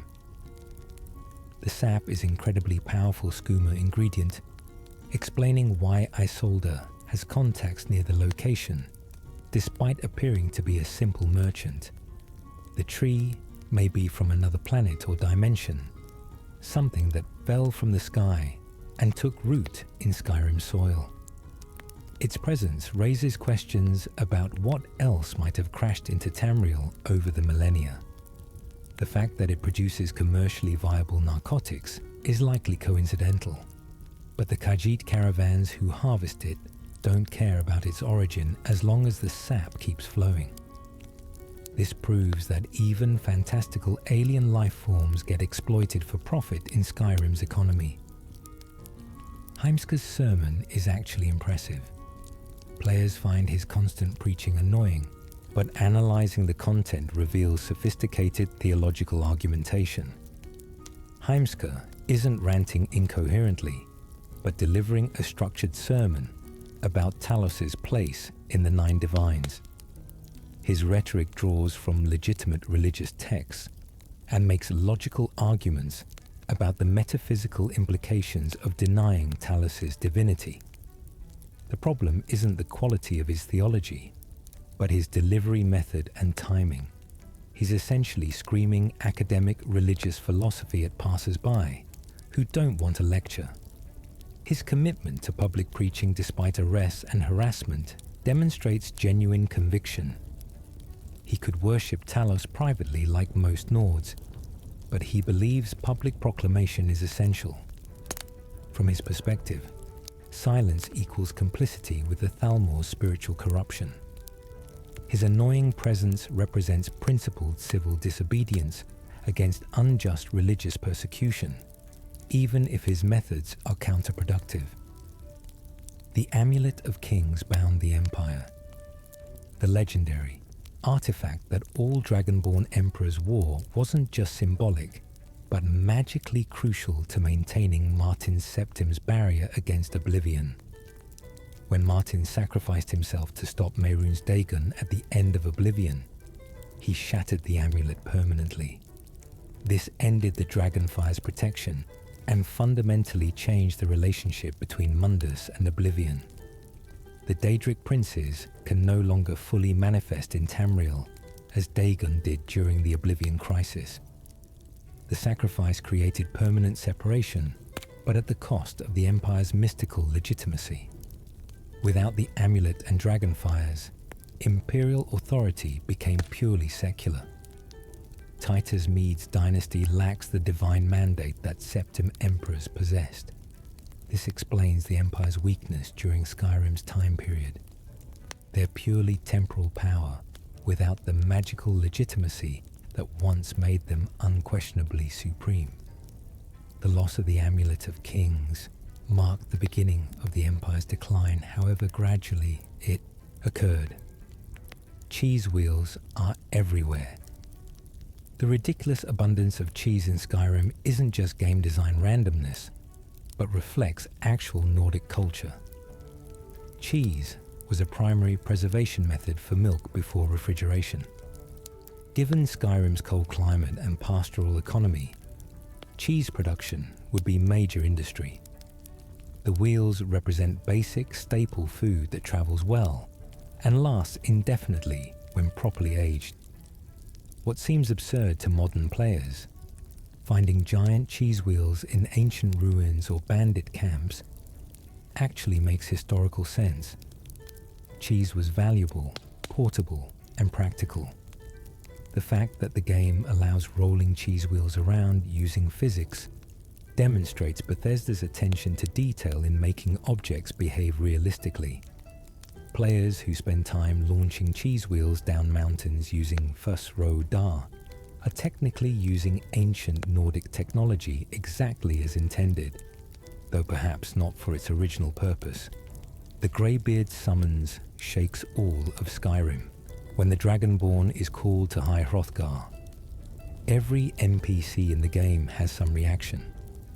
Guards comment on hearing it, Jarls discuss it, and common folk express awe or fear. This isn't flavor text, but genuine game-wide acknowledgement of an event powerful enough that every living person in Skyrim experienced it simultaneously. The shout ripples through reality like an earthquake, audible and palpable across the entire province. This demonstrates the Greybeard's power while also showing their extreme restraint. They could level cities with the same force they used just to get someone's attention. The fact that they use this overwhelming display of power for something as simple as a summons proves they have complete control. They're demonstrating capability while maintaining perfect discipline, showing the Dragonborn that mastering the Thu'um means using overwhelming power with absolute precision. Sithis is not a Daedric prince. The Dark Brotherhood worships the void itself, the primordial nothing that existed before creation. Sithis isn't a being in any conventional sense, but rather represents change, chaos, and the inevitable end of all things. The Night Mother serves as the only intermediary capable of interpreting Sithis' will, channeling incomprehensible void thought into actionable contracts. This makes the Brotherhood's theology unique. they don't worship a god in the traditional sense, but rather embrace entropy and death as fundamental universal principles. Sithis doesn't grant favors or demand specific rituals like Daedric princes. The Brotherhood's actions flow from understanding their role in the natural cycle of destruction that must accompany creation. Every murder the Brotherhood commits is seen as hastening the ultimate return to nothingness, making assassination literally a sacrament serving cosmic necessity rather than crime or mercenary work. The Dwemer used tonal architecture. Dwemer engineering wasn't based on mechanics as we understand them, but on manipulating reality through sound and resonance. They understood that existence itself was fundamentally musical, composed of vibrations and tones. By discovering the right frequencies, they could reshape matter, generate power, and create effects that seemed magical, but were actually hyper-advanced physics. This explains why Dwemer machinery still functions millennia later, with no apparent power source. It's not machinery in the conventional sense, but reality hacking through sonic manipulation. The term tonal architecture refers to buildings and devices constructed using specific resonances that make them self-sustaining. The Thu'um represents a related phenomenon, mortals using voice to reshape reality. The Dwemer may have been trying to replicate dragon powers through pure engineering, attempting to achieve the Thu'um's reality warping through calculation and technology, rather than divine gift. You can kill Paarthurnax. The blades demand the ancient dragon's death as proof of commitment to dragon slaying. Players can choose to betray Paarthurnax, killing someone who helped defeat Alduin and taught humanity the Thu'um. This choice represents one of the game's most difficult moral decisions. Paarthurnax has spent thousands of years atoning for his role in oppressing humanity. He's demonstrated through millennia of peaceful action that he's overcome his draconic nature. But the Blades argue that his nature is unchangeable, that a dragon will always be a tyrant given opportunity. They demand his death on principle, judging him for what he is rather than what he's done.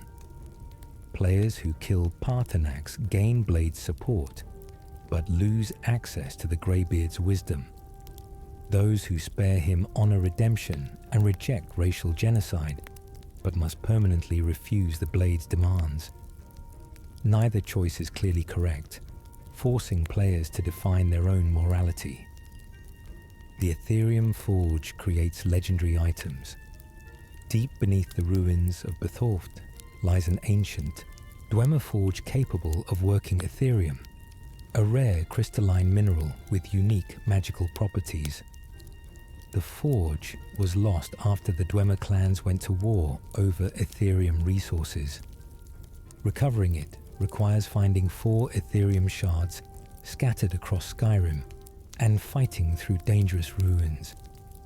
The forge can create the ethereal crown, which allows wearing 2 standing stone abilities simultaneously.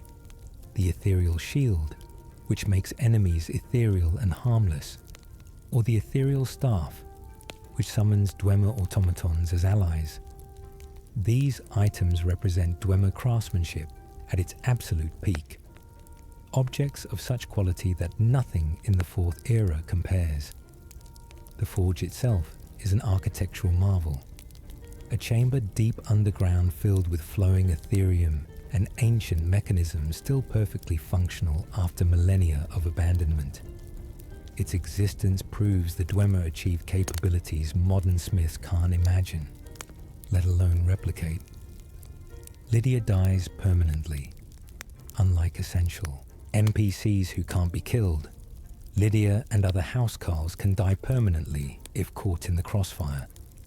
Many players have accidentally killed their first follower through poorly aimed magic or dragon breath. The game doesn't warn you that Lydia's mortality is permanent. Once she falls, she's gone forever. This design choice creates genuine stakes for combat. followers aren't just invincible robots, but companions you can actually lose. The emotional impact of realizing you've permanently killed your longtime follower through carelessness teaches players to be more careful about area effect damage. Many players have reloaded saves after accidentally killing Lydia, but others have continued playing, treating her death as consequence of their recklessness. The permanent death mechanic makes followers feel more valuable precisely because losing them matters. Lydia's vulnerability transforms her from quest giver's generic reward into someone players actively work to protect. The staff of Magnus controls magic. The artifact recovered from Labyrinthian doesn't just drain magicka, but represents control over magical force itself. In ancient times, when gods still walked Mundus, Magnus was the architect of creation who designed how magic would function in the world. His staff is literally a tool used to shape reality's magical architecture. When combined with the Eye of Magnus, it forms a system for controlling or potentially eliminating magic entirely. The Thalmor seek it precisely because it could give them power over how magic functions in Tamriel. The College of Winterhold questline revolves around preventing this artifact from falling into the wrong hands. The staff's ability to drain magicka is just its most basic function.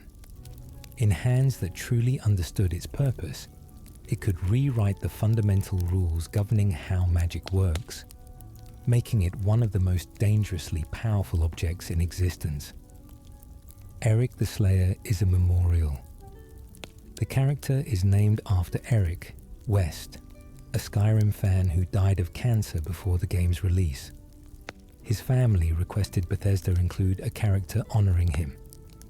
Eric appears as a farm boy in Rorikstead, who dreams of becoming an adventurer. Players can help him pursue this dream by convincing his father and paying for his equipment. He then becomes available as a follower. However, Eric is non-essential, meaning he can die permanently. This creates tragic irony. The character honoring a fan who died young can himself die if not protected. Some players consider this inappropriate, a memorial that can be killed. Others see it as fitting tribute, allowing Eric to have adventures he never could in life. Bethesda's inclusion of this character demonstrates their respect for their community and their willingness to honor fans who couldn't see the game's release. Eric exists as permanent remembrance in the game world, a small immortality granted to someone who loved what Skyrim represented. The Headless Horseman rides at night. This spectral figure appears randomly across Skyrim during nighttime hours, riding silently toward Hamvir's Rest. He doesn't attack or interact with players, but simply rides, a ghost eternally returning to his burial place. Following him leads to an ancient Nordic tomb. The horseman's origin and identity are never explained. He exists as pure atmosphere, supernatural element without quest or purpose, beyond adding eeriness to night travel. Some players have spent hours tracking him, studying his routes and appearances. Theories suggest he's one of the buried warriors at Hamvir's Rest, cursed to ride eternally, or perhaps a manifestation of death itself haunting Skyrim's roads. The lack of explanation makes him more effective as atmospheric element. Not everything needs justification or backstory.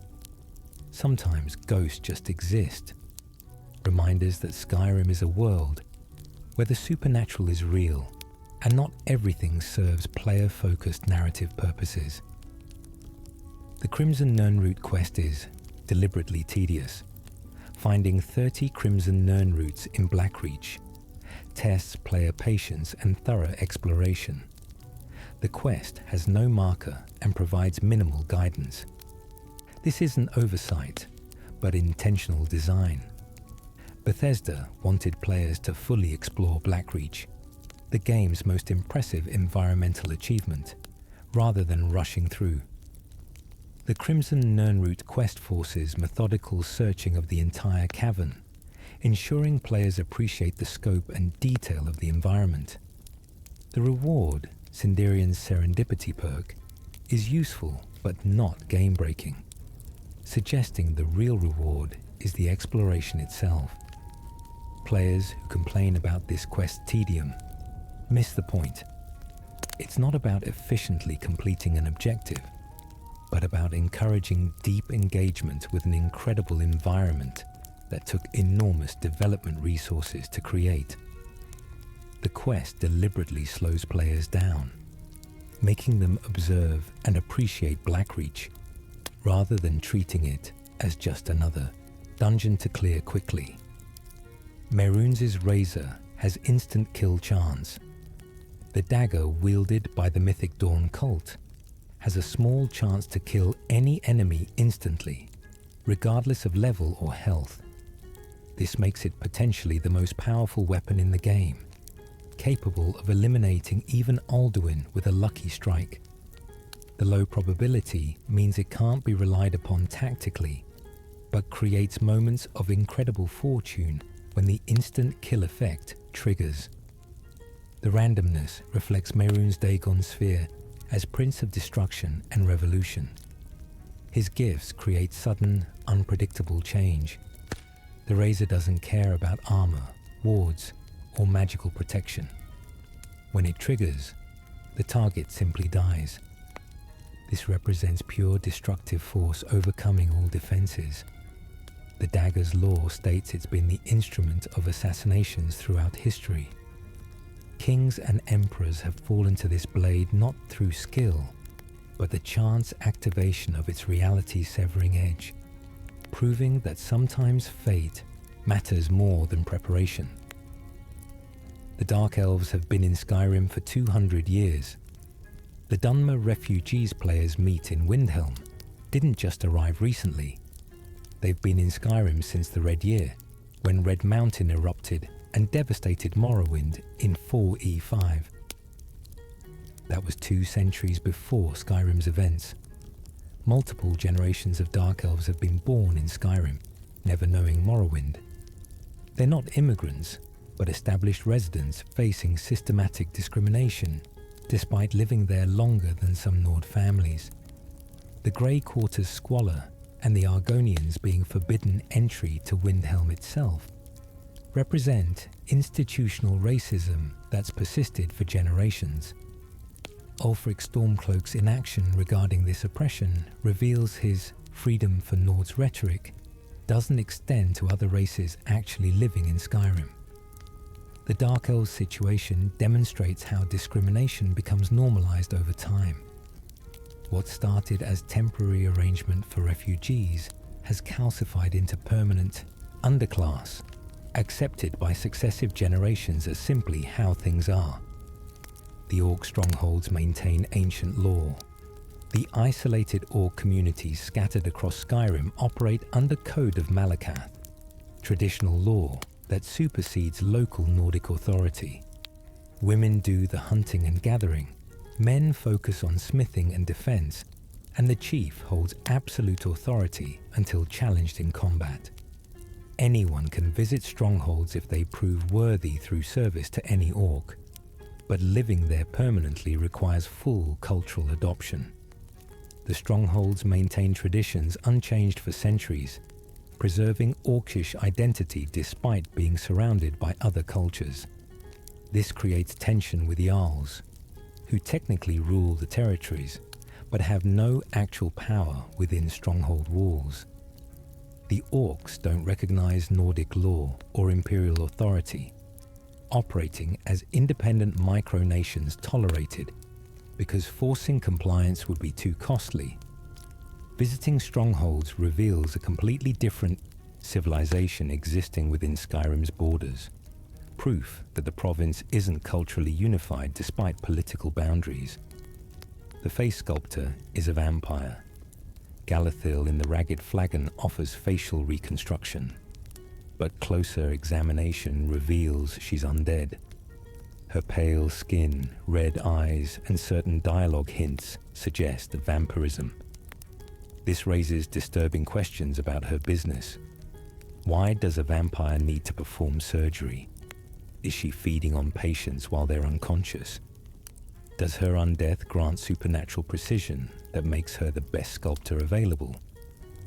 The game never explains her background or how she acquired her skills. She simply exists, providing a service while being obviously supernatural.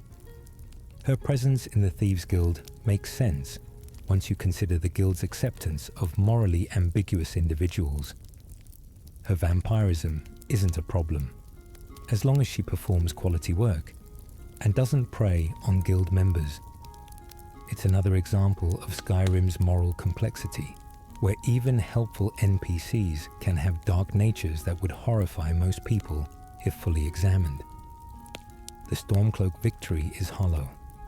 If players support Ulfric and win the Civil War, they've actually weakened Skyrim against the real threat. The Aldmeri Dominion wanted exactly this outcome. A divided, war-torn province cut off from Imperial support. An independent Skyrim stands alone against the Thalmor without the Empire's resources. Ulfric's forces are exhausted from civil war. The economy is devastated, and international relationships are severed. The Dominion can pick apart Skyrim at leisure. The irony is that fighting for independence has made the province weaker and more vulnerable. Imperial supporters argue that only a united empire can resist the Thalmor. Stormcloak supporters counter that the Empire already surrendered to the Thalmor through the White Gold Concordat. Both perspectives have merit, which is why the Civil War lacks an obvious correct choice. Either decision leads to problems. The only certainty is that whoever wins has damaged Skyrim through the conflict itself, and the Thalmor benefit regardless of outcome. There are multiple planes of oblivion, 16 Daedric princes. Each control their own realm of oblivion, creating 16 distinct dimensions with unique rules and characteristics. Hermaeus Mora's Apocrypha is an endless library of forbidden knowledge. Mehrunes Dagon's Deadlands are volcanic destruction. Sheogorath's Shivering Isles are colourful madness. Each plane reflects its prince's nature and operates according to their whims. Mortals who enter oblivion are subject to the local reality's laws, which may not resemble Mundus at all. The Soul Cairn represents another category entirely, a place between oblivion and Mundus, where trapped souls suffer eternal existence. The planes of oblivion demonstrate that reality itself is mutable. Physical laws, time flow, even the concept of death can function completely differently in these realms. What players see in Skyrim represents only a tiny fraction of existence. Beyond Mundus lie countless dimensions, each as large and complex as the mortal world, but operating on fundamentally different principles. The Dunmer were cursed by Azura. The Dark Elves weren't always dark. They were the Chimera, elves with golden skin, who worshipped the Daedric princes. When their leaders, the Tribunal, murdered their friend Nerevar and stole divine power from the heart of Lorcan, Azura cursed the entire Chimera race. She transformed their golden skin to ash grey and their eyes to red, making them visually distinct from other Mer as permanent punishment and reminder of their leader's treachery. The Chimera became Dunmer, and generations later still bear this curse despite having no personal responsibility for the Tribunal's actions. The transformation proves that Daedric princes can alter entire races permanently on a whim. Azura's curse wasn't magical effect that could be dispelled, but a fundamental rewriting of Chimera biology that persisted through all their descendants. Every Dunmer's appearance is evidence of ancient crimes committed by people they never knew, proving that Daedric vengeance transcends individual guilt to target entire civilizations. The blades were once Akaviri. The dragon hunting order originated not in Tamriel, but in Akavir, a mysterious continent across the sea. The Akaviri invaded Tamriel in the distant past, seeking to destroy dragons. Though their invasion failed politically, they succeeded in helping end dragon dominance.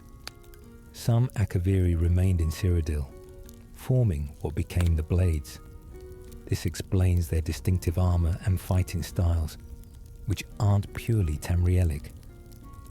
The organization carries cultural traditions from Akavir, including specific dragon hunting techniques developed over centuries on their home continent. The Akaviri apparently knew more about dragons than Tamriel's natives, possibly because they dealt with draconic threats in their homeland. This foreign origin makes the Blades doubly interesting. They're simultaneously outsiders to Tamrielic culture and deeply embedded in its history.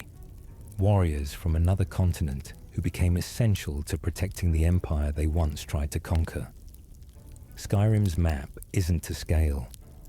The playable game space represents a heavily compressed version of actual Skyrim. Walking from Solitude to Riften takes maybe 30 minutes of game time, but would be weeks of travel in-universe. Cities that appear to have 50 buildings actually represent populations of thousands.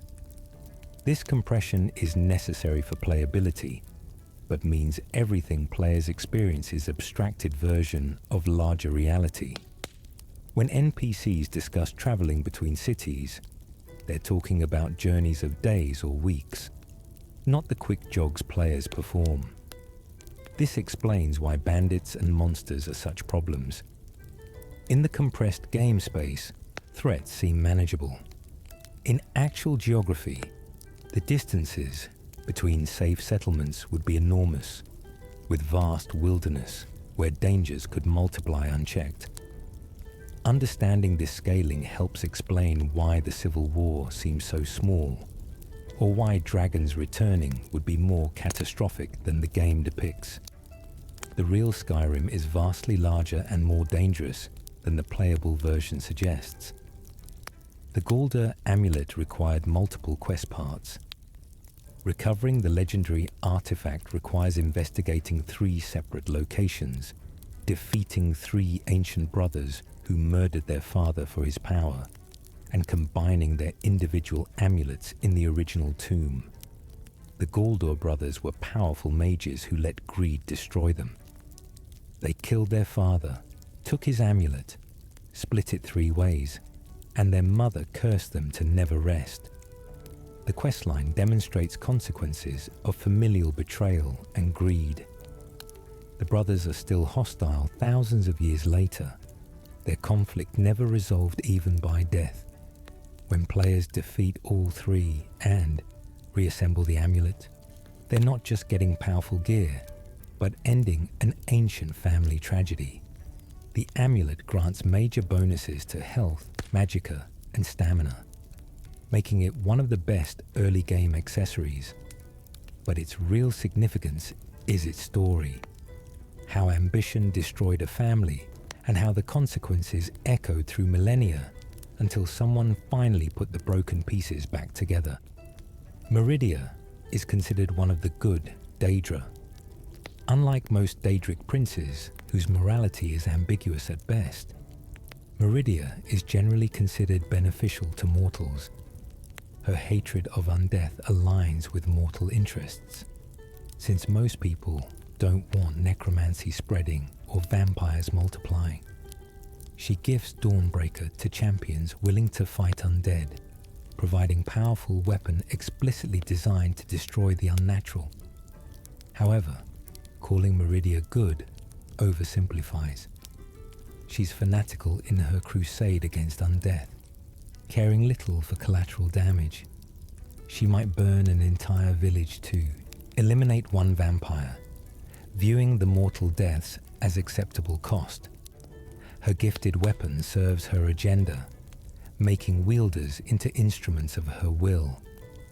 She's not benevolent patron, but single-minded crusader, who happens to oppose something mortals also dislike. This makes her a useful ally but not trustworthy friend.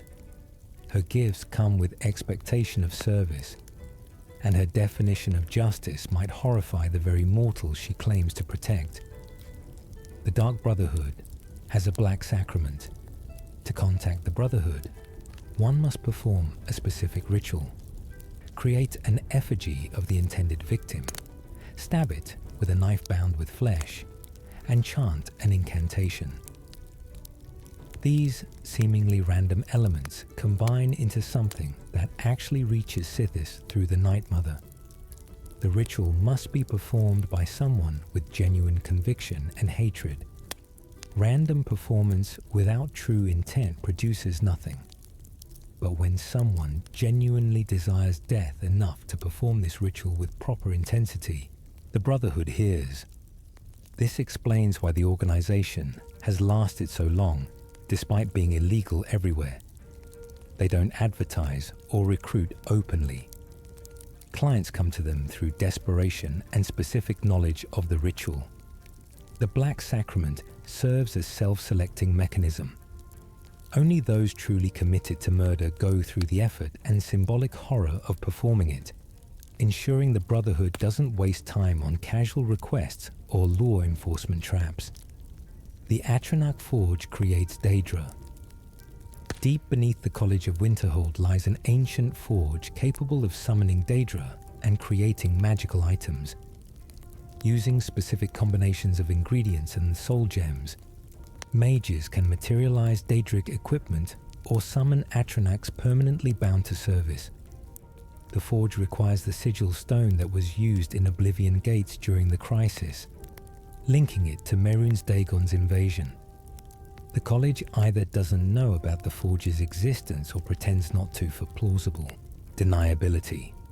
The ability to create Daedric weapons without traveling to Oblivion makes the forge incredibly valuable and dangerous. In wrong hands, it could equip an army with legendary equipment. The fact that it exists forgotten beneath Skyrim's premier magical institution suggests how much knowledge has been lost or deliberately hidden. What else might be buried under the college, unknown to current students and staff? The Windhelm murderer isn't obvious. The serial killer quest in Windhelm can go wrong if players investigate poorly. The court mage Wunferth is the obvious suspect based on evidence, but arresting him results in another murder proving his innocence. The actual killer is Calixto, the curator of the House of Curiosities, who's trying to resurrect his dead sister through necromancy. He's been murdering young women to harvest body parts for his ritual. The quest demonstrates how investigations can fail through bias and incomplete information. Wunferth is suspected because he's a mage in a city that distrusts magic. Calixto seems harmless because he's friendly and runs a public museum. The true monster hides behind respectability, while the innocent outsider gets blamed. Players who arrest Wunferth without completing the investigation are complicit in miscarriage of justice and bear responsibility for the next murder. The quest rewards thorough investigation and challenges assumptions about guilt based on appearance or profession. Fendel and Sven will betray each other. The love triangle in Riverwood involves two men competing for Camilla's affection through increasingly dishonest means. Both will give players forged letters to deliver to Camilla, framing the other as unsuitable. Whoever the player helps wins Camilla's trust through deception. Neither man is genuinely honorable. Sven is a bard with delusions of grandeur. Fendel is an elf hunter with stalker tendencies. The quest presents itself as choosing sides, but really demonstrates that both options are morally compromised. Camilla deserves better than either of them, but the game doesn't offer a third option to reject both suitors. Players are forced to enable one man's dishonest courtship scheme. The only good choice is never completing the quest at all. leaving Camilla free from both men's manipulative schemes. The quest is deliberately uncomfortable, forcing players to recognize their complicity in enabling toxic relationship behavior. The Gildergreen was killed by blessings. Whiterun's sacred tree died not from disease or old age, but from thousands of people carving their prayers and blessings into its bark. Each cut weakened the tree slightly. Over centuries, the accumulated damage killed it. The tree represents how devotion itself can destroy what it venerates. The Gildergreen was literally loved to death by generations of worshippers who couldn't imagine their individual marks mattered. Collectively, they murdered their own shrine. The quest to replace it involves either cutting a branch from the Elder Gleam, the mother tree in a sacred grove, or convincing its guardian to give a sapling instead.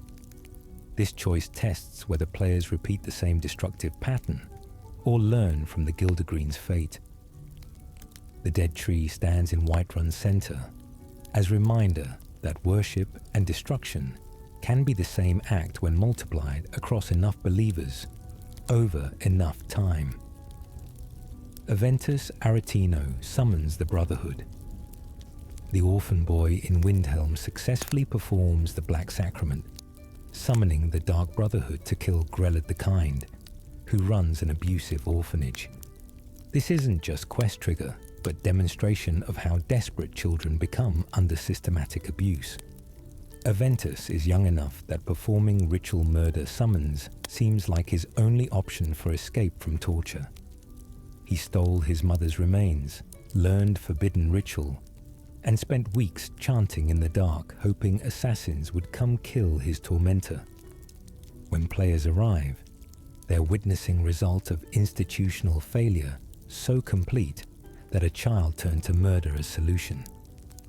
Killing Grelad might seem evil, but she's genuinely monstrous, beating and starving children in her care.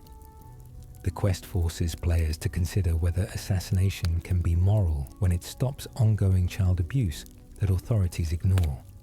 Aventus's relief after Grelad's death reveals how bad conditions were, making players question whether they committed crime or justice. Sheogorath might be a former champion. The Daedric Prince of Madness encountered in Skyrim strongly appears to be the hero of Kvatch from Oblivion, who mantled Sheogorath at the end of the Shivering Isles expansion. Mantling means becoming an entity so perfectly that reality can't distinguish the original from the copy. This would explain why this iteration of Sheogorath seems slightly different, more coherent, and less genuinely insane than typically depicted. His quest includes several references to events from Oblivion that only the hero of Kvatch would know about. If this interpretation is correct, it proves divinity isn't purely inherited or created, but can be achieved through perfect imitation. The cosmos would have accepted a mortal as a genuine Daedric prince because they performed the role so completely that the distinction became meaningless. This remains one of the game's most fascinating connections to previous Elder Scrolls titles. The Dragonborn DLC adds new shouts. Soulstime introduces unique powers unavailable in base Skyrim. Dragon Aspect transforms the player into Scaled Warrior with increased power. Cyclone creates devastating wind blast. Bendwill dominates dragons and can even ride them. Battle Fury increases allies' attack speed. These additions represent lost knowledge from Mirak's time, powers that were forgotten in Skyrim but preserved on Soulstime. The ability to ride dragons fundamentally changes gameplay, transforming them from enemies into transportation. Bend. Will's existence suggests the Thu'um can control minds, not just shape physical reality. This opens disturbing questions about voice users compelling obedience from sentient beings. The Greybeards would reject this application as violating their principles, but Mirak had no such qualms. His legacy demonstrates the Thu'um's full potential, power without moral restraint, showing what Dragonborn could achieve if they abandoned the way of the voice completely. The Stalrim belongs to Skal. The unique ice-based material found on Solstheim is sacred to the Skal people, who consider it crystallized God's tears. Harvesting it without permission is spiritual violation. The Thalmor attempt to steal Stalrim knowledge represents cultural imperialism. They're not just seeking resources, but attempting to appropriate sacred tradition for their own purposes. The Skal's refusal to share the secret, even under torture, demonstrates that some knowledge holds value beyond utility. Stalrim's properties make it excellent armor and weapon material, but to the Skal, this practical value is secondary to spiritual significance. When players learn Stalrim crafting, they're being entrusted with cultural secret after proving worthy through helping the Skal. This represents genuine respect rather than mere transaction. The game treats indigenous knowledge as something sacred requiring permission, rather than resource to be exploited. Unusual nuance in game design that typically rewards players for taking whatever they find. Hermaeus Mora is the most dangerous prince. The Daedric Prince of Knowledge and Fate might seem less threatening than Mehrunes Dagon or Molag Bal, but he's arguably more dangerous. He collects all knowledge, including secrets that shouldn't exist, and information that destroys those who learn it. His realm, Apocrypha, is endless library containing every text ever written, and many that haven't been yet. But this knowledge comes at terrible price. Reading from the Black Books grants power, but binds readers to Mora's service. He collects souls not through torture, but through insatiable curiosity, making scholars and mages his servants by offering exactly what they crave: more knowledge. Unlike princes who rule through obvious horror, Mora seduces through intellectual temptation. By the time his victims realize they've been trapped, they're already too deep in his debt to escape. His patient accumulation of knowledge and souls makes him a threat that compounds over time, growing stronger while others remain static. The Thalmor embassy contains damning evidence. During the infiltration quest, careful players find documents revealing the Dominion's true plans. They're not just enforcing religious law, but deliberately weakening all human nations. The White Gold Concordat was designed to be humiliating enough that enforcement would breed resentment and rebellion. The Thalmor benefit from instability and want both the Empire and its dissidents to bleed each other dry. They're playing multi-generational game, accepting short-term complications to achieve long-term supremacy. The embassy papers classify certain individuals as assets, unwitting or otherwise. These documents prove the conspiracy theories are actually understating the Thalmor threat. They're not just oppressive religious zealots, but calculating strategists working toward total elven dominance. The evidence is right there for players to find, but most rush through the quest without reading the files. Those who take time to investigate discover that Skyrim's conflicts are carefully manipulated by external forces. The lexicon grants permanent knowledge. The Dwemer device that Septimus Signus studies doesn't just store information, but imprints it directly into the user's mind. Completing his quest and transcribing the lexicon grants the ancient knowledge perk permanently. This effect mimics the original Dwemer purpose, transferring their civilization's accumulated knowledge to whoever accesses it. The perk increases smithing skill and grants armor bonus when wearing Dwemer equipment, representing fragments of engineering understanding absorbed from the device. This proves the Dwemer achieved data transfer far more advanced than books or oral tradition. They could copy expertise directly into someone's brain, bypassing decades of training. If this technology had survived and been properly understood, it could have revolutionized education throughout Tamriel. Instead, one damaged lexicon and an obsessed hermit are all that remain of this innovation. The perk serves as a reminder that countless Dwemer achievements are lost forever, known only through fragmentary hints and one madman's research. The Bloodskull blade has unique power. This two-handed sword found in Raven Rock Mine shoots energy beams with power attacks, creating ranged option for melee weapons. Its unique enchantment doesn't consume charges like normal enchanted weapons, making it infinitely useful. The blade once belonged to the ancient clan of warriors who settled Solstheim. Its power suggests the clan had access to enchanting techniques lost to modern smiths.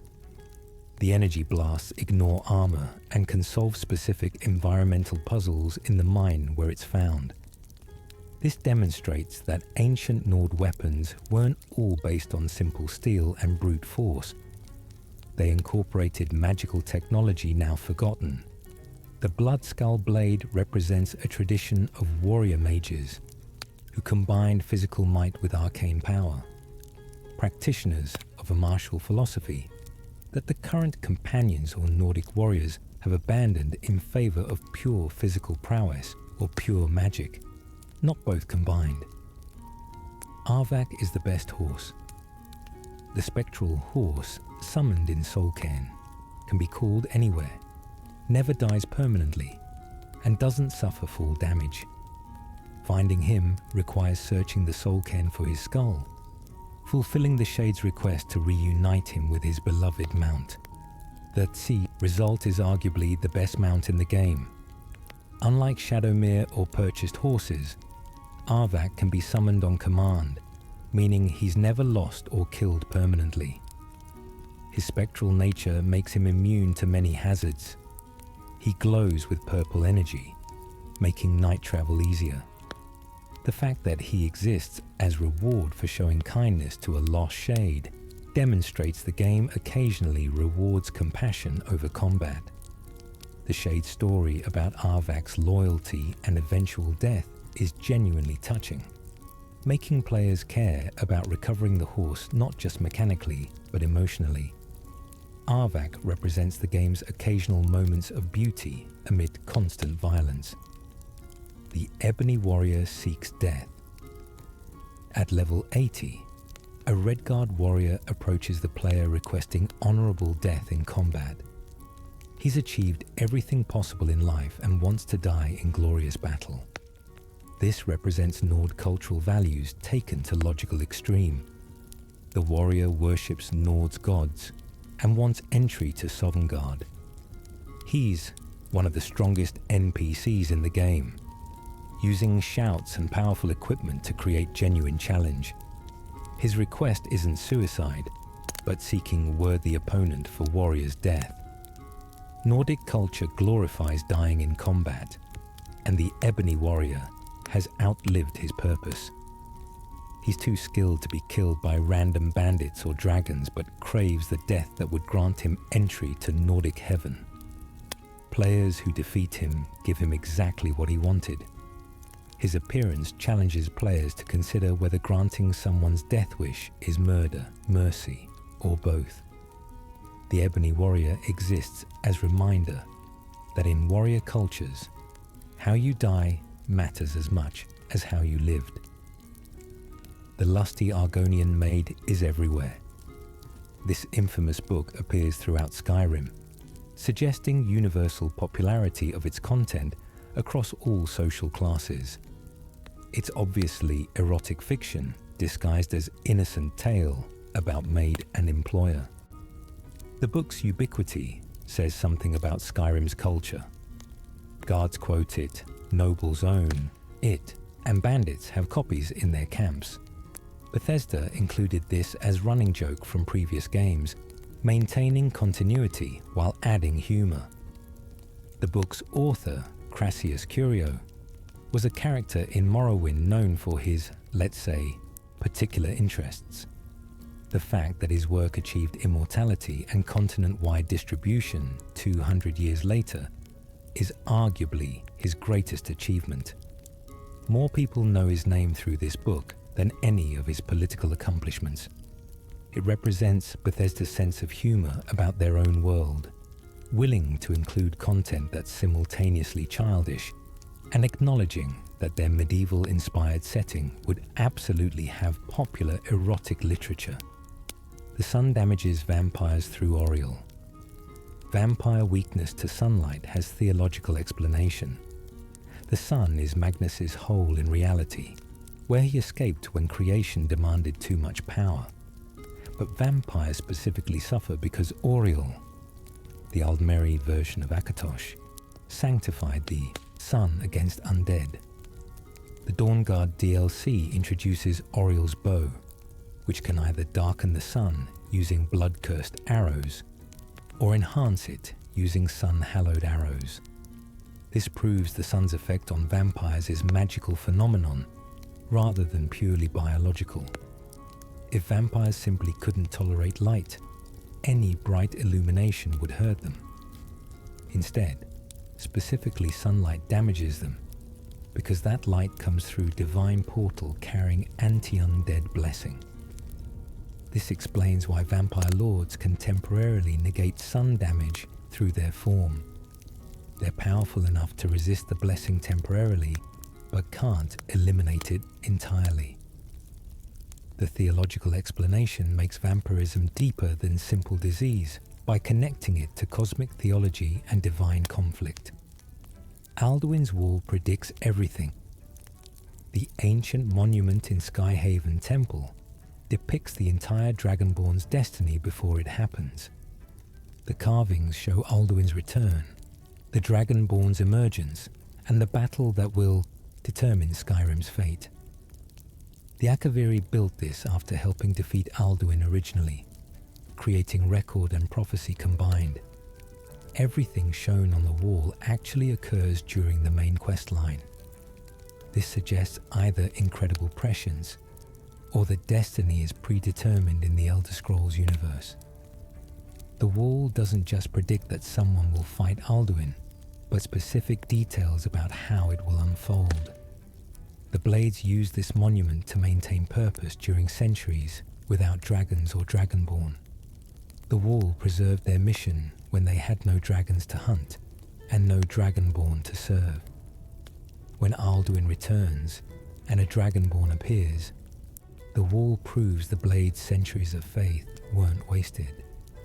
Everything they believed was validated by prophecy carved in stone thousands of years ago, coming true exactly as depicted. The Volkiar clan are vampire royalty. Lord Harkon's bloodline represents pure vampire nobility, descended directly from Molag Bal's original curse. They're the vampire equivalent of royalty, with powers and prestige that lesser vampires can't match.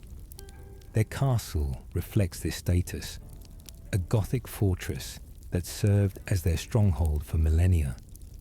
The Volkihar maintain sophistication and civilization despite being undead predators. They host courts, maintain alliances, and pursue long-term political goals. This contrasts sharply with feral vampires living in caves. The clan demonstrates that vampirism doesn't automatically make someone a monster. Intelligence, culture, and purpose can be maintained even while requiring blood to survive. Harkon's plan to block the sun represents ultimate vampire supremacy, removing their primary weakness to achieve permanent dominance. His daughter Serana's rejection of this plan shows that even among vampire nobles, different philosophies exist about what vampirism means and whether coexistence with mortals is possible. The companion's questline explores redemption, the werewolf curse that plagues the circle creates dilemma about whether power is worth the spiritual cost. Kodlak wants to be cured because lycanthropy prevents entry to Sovngarde. Other companions embrace the beast blood, valuing combat effectiveness over afterlife concerns. The questline asks whether accepting monstrous power to fight evil is justified. Is it better to be weaker but pure, or stronger but corrupted? The ability to cleanse the curse exists, but some companions refuse, demonstrating that not everyone wants redemption even when offered. Isla explicitly states she'll never seek cure, proud of her lycanthropy. This reflects different value systems within warrior culture. Some prioritize honor and traditional beliefs. Others embrace pragmatic power, caring more about effectiveness than spiritual consequences. The questline respects both perspectives, rather than declaring one correct, allowing players to choose based on their own values. The Night Mother's coffin contains a corpse. The physical remains inside are genuinely the Night Mother's preserved body, not just symbolic representation. She speaks to listeners through supernatural means, despite being dead for centuries. The body never decays, maintained by dark magic or divine preservation. This makes interactions with her genuinely disturbing. Players are taking instructions from a mummified corpse that somehow retains consciousness or is possessed by something pretending to be the Night Mother. The Dark Brotherhood's reverence for this corpse demonstrates their theology's commitment. They don't worship an abstract concept, but literal physical remains they believe still contain the founder's essence. Cicero's entire existence revolves around transporting and protecting this body. The fact that the corpse provides accurate information about contracts suggests something genuinely supernatural is occurring. Whether the consciousness is the original Night Mother, a Daedric entity impersonating her, or something else entirely, remains unclear. The mystery is part of the horror. The words of power are carved everywhere. Dragon shouts are literally written on walls throughout Skyrim, preserved in ancient Nordic tombs and ruins. The Dragonborn learns by reading these carvings, absorbing understanding that mortals normally need years of meditation to achieve. This proves the ancient Nords valued the Thu'um enough to record it permanently in their most sacred sites. Each word wall represents massive cultural effort, carving deep into stone to preserve knowledge for future generations. The dragon who died at that location often guards the wall, suggesting the walls mark important battle sites. The distribution of word walls across Skyrim maps the ancient conflict between dragons and men. Each wall a monument to a confrontation, where Nords proved they could resist draconic tyranny. Modern Nords walk past these monuments without understanding their significance. The words mean nothing to those who can't read, dragon tongue, making the walls invisible to most people while containing incredible power for the Dragonborn. Delphine is paranoid for good reasons. The Blades member hiding in Riverwood seems excessively suspicious and secretive, but given that the Thalmor systematically hunted and killed most Blades after the Great War, her paranoia is completely justified. She watched her order destroyed, her comrades murdered, and spent decades in hiding. Her distrust of everyone is survival strategy that kept her alive when almost everyone else died. The attic hideout, false identity, and constant vigilance aren't mental illness, but necessary precautions. The Thalmor really would kill her on sight if they discovered her identity. Her aggressive personality and demanding nature stem from years of isolation and the weight of being possibly the only surviving Blade in Skyrim. When she recruits the Dragonborn, she's desperately trying to rebuild an order that's been virtually extinct. Her methods might be frustrating, but understanding her context reveals them as reasonable response to genuine trauma and ongoing danger. The Greybeards represent pacifist power. Their commitment to the way of the voice demonstrates that possessing overwhelming force doesn't require using it. They could level cities with whispers, but choose silence. This philosophy emerged from reflecting on the Thuum's proper use after Nord tongues were defeated at Red Mountain despite their power. The lesson was that treating reality warping ability as casual weapon dishonors the gift and risks catastrophic consequences. The Greybeards practice meditation and prayer, using the voice only for worship or teaching. This requires more discipline than violence. Any fool can shout down a mountain. True mastery means choosing not to despite being able to. Their restraint makes them more impressive than combat-focused tongues.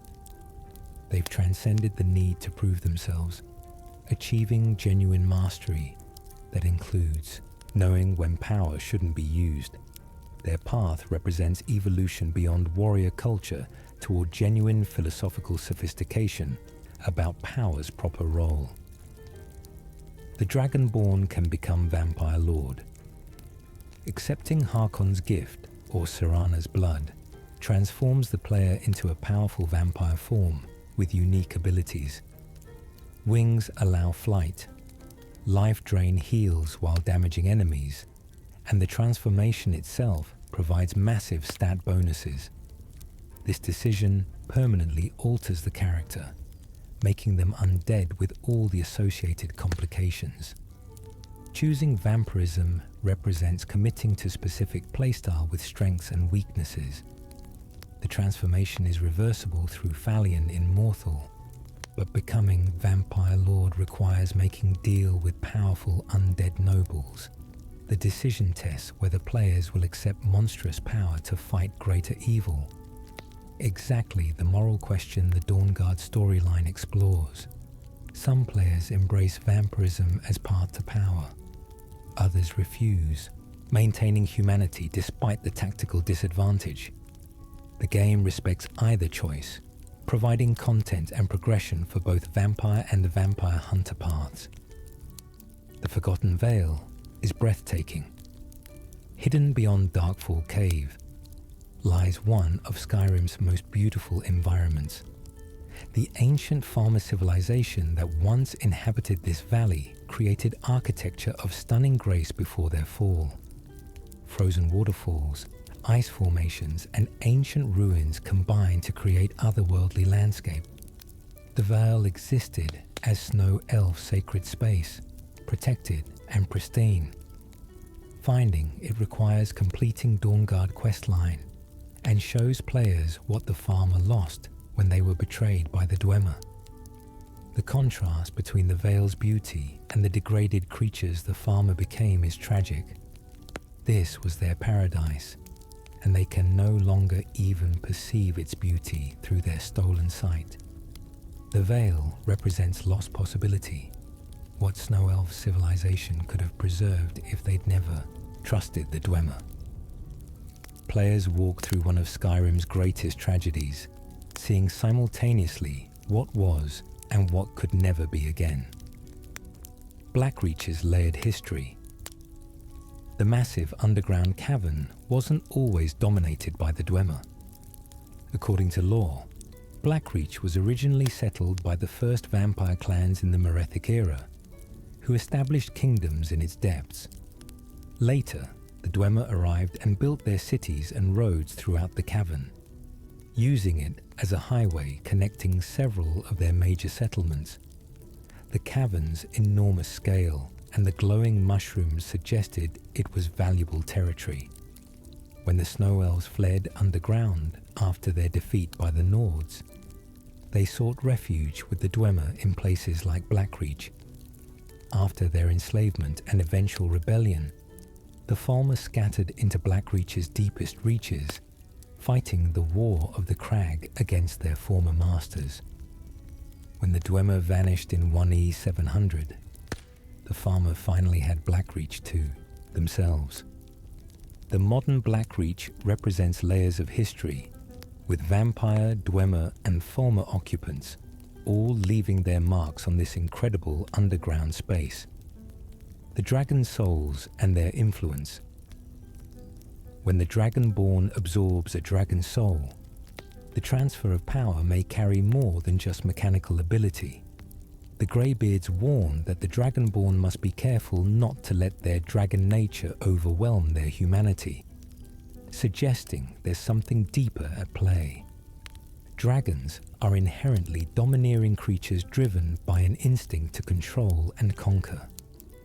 The concern seems to be that absorbing too many dragon souls without meditation and discipline could potentially influence the Dragonborn's perspective and instincts. This interpretation would explain why the Greybeards emphasize the way of the voice so strongly, not just as a philosophy, but as a necessary counterbalance.